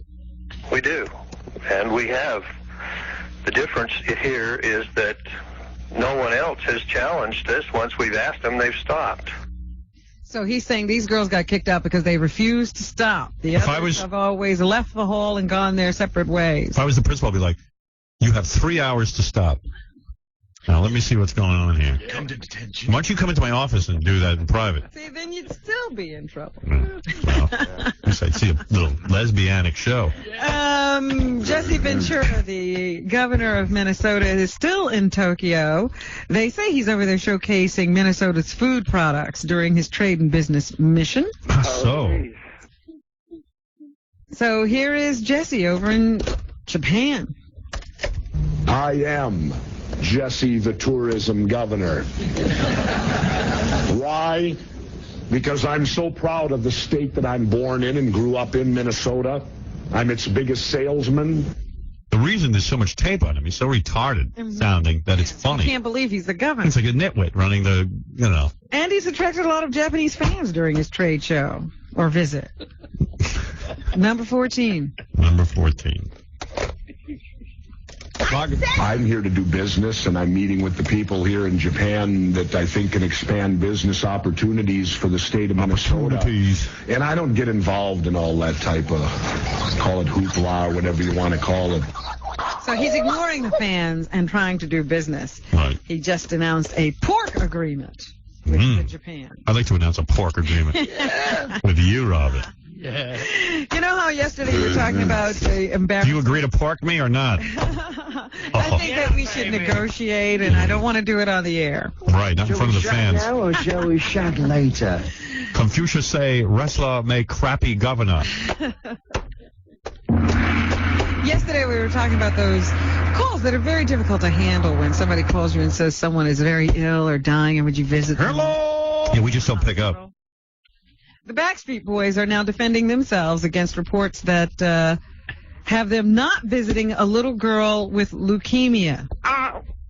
The boys have issued a statement saying they're committed to their fans and try to meet as many as possible.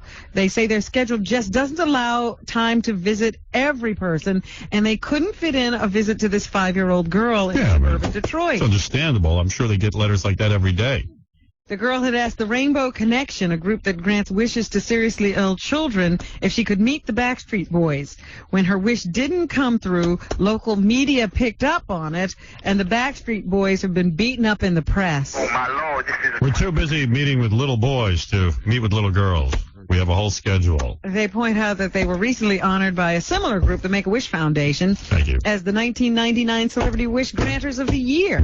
So they have done a lot of this stuff. They just couldn't do this one. That'd be cool if the Backstreet Boys were gay and would only meet with little boys. Dying little boys and not dying little girls. That would be good. I have to write a sketch. Yeah. Well, a really tasteless sketch. What else is in the news, Robin? Please. There must be more than the Backstreet Boys. Yes, there is. There is really a lot more. You said you were having your kids over this weekend. Well, I wanted to tell you that the top kid video sales. Yeah, give me those because I got to write them down. Yes. Doug's first movie is number 1. That's a rental? These are things you can buy or rent, I guess. Can somebody get me that, please? The Prince Laura? of Egypt is number 2. Please get me Prince of Egypt. Howard, you know what you should get? What? Baby Geniuses. Baby Geniuses? I don't see that on the list. Yeah, that's like a big kids movie. All right, get me the following, Baba Booey. Call Laura. Doug's first movie, Prince of Egypt. Pokemon, Pokey's Friends. Pokemon. Mary Kate and Ashley Fashion Party. Mary Kate and Ashley Fashion Party. And Scooby-Doo and the Witch's Ghost. And I don't want to watch that. I actually want to watch Prince of Egypt. I heard that's good. Is it good? It was supposed to be very good. Get something that I might enjoy so I don't have to sit there like a retard. Looking at these, Howard, I'm going to say the best one for you would be Scooby-Doo. I don't No, Prince of Egypt, right? Prince of Egypt. Have you seen The Lion King? Although I like Mary Kate and Ashley. I can have all these delivered to you. My favorite Martian I have to watch all the time. Is that good? Is your kids like that? Good for the kids. She loves it. Yeah. Really? Yeah. I mean, could I tolerate it? No, probably not. Can I make a recommendation of one not to get, Howard? Yeah. Don't get Leave It to Beaver. No, I That's didn't. not on the list. I just had that one.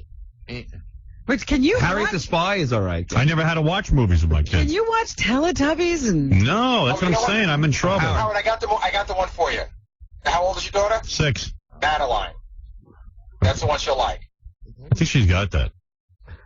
Well, they like to watch everything over and over again. I just saw Elmo and Grouchland twice in the theater. Yeah, he was telling me he watched that. He was beginning to like it. And that's actually good for a kid's movie. If they could just make movies that adults...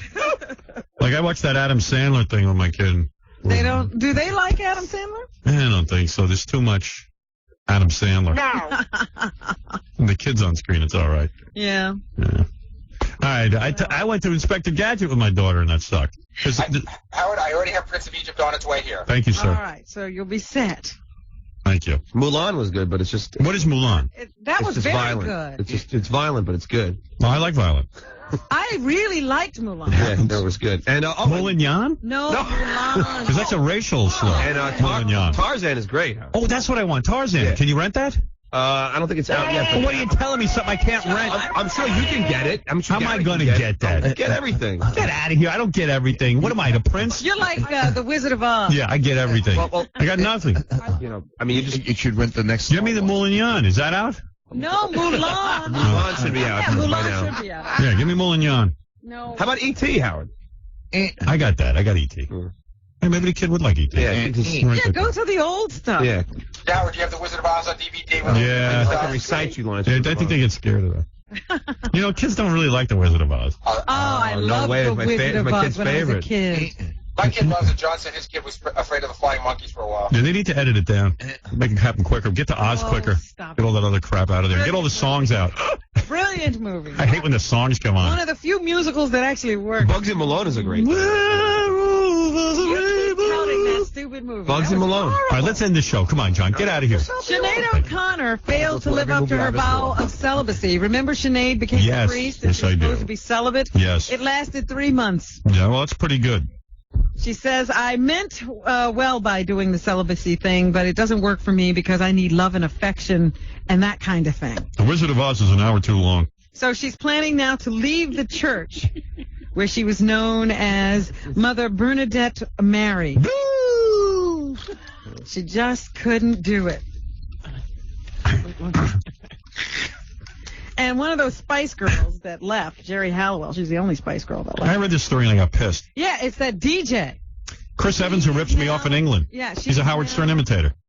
With him. Yeah, the Spice Girl is with the DJ who rips me off, the Howard Stern imitator. But that's that fat chick who left the Spice Girls.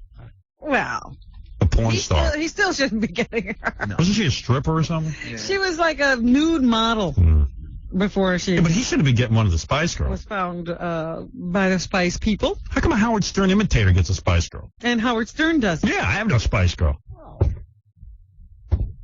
They say. I'm watching Elmo. In Grouchland. Can't you get that? Get that Mulan. Bugsy Malone. Mulan. It's a donkey movie. Stop it. It's about a Chinese girl. A chink. Yeah. Poor little There's a lot of yellow ink in that. Anyway, Chris Evans, your nemesis.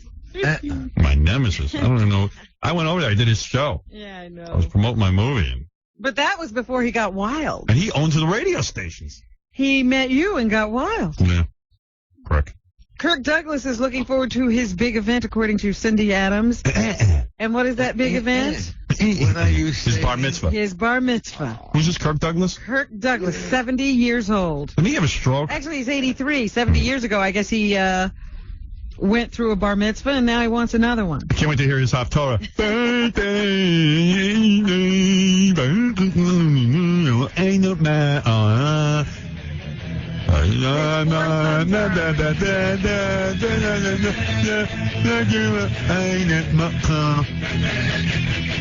A big event would be a full sentence. What's he doing getting bar mitzvah? I just want to see him put the yarmulke on his head.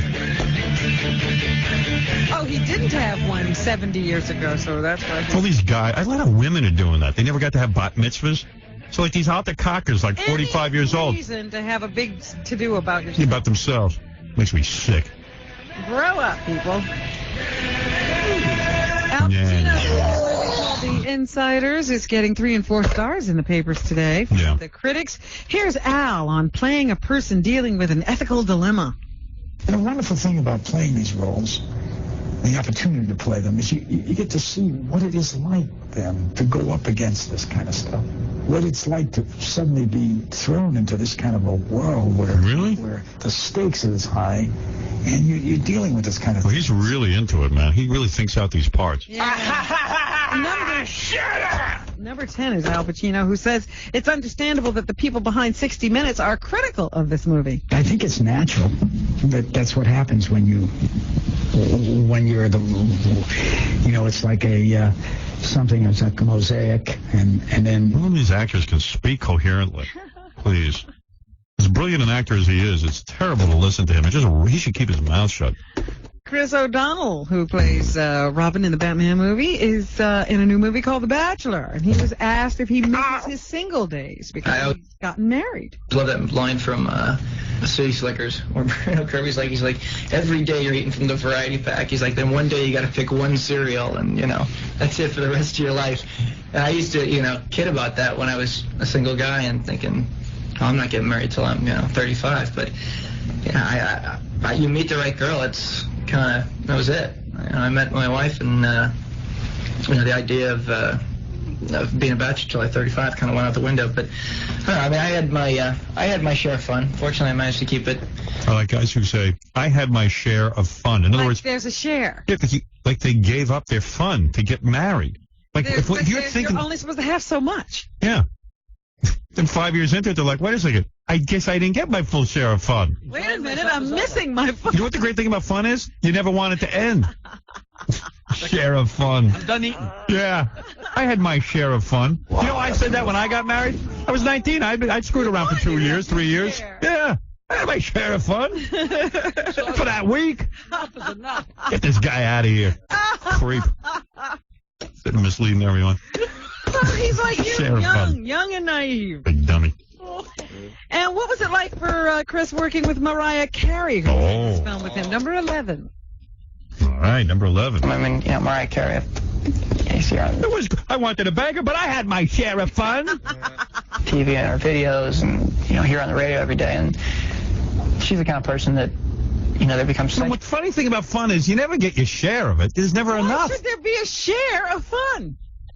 Imagine you talk about a woman like that. Well, I had my share of fun. Now I'm into this.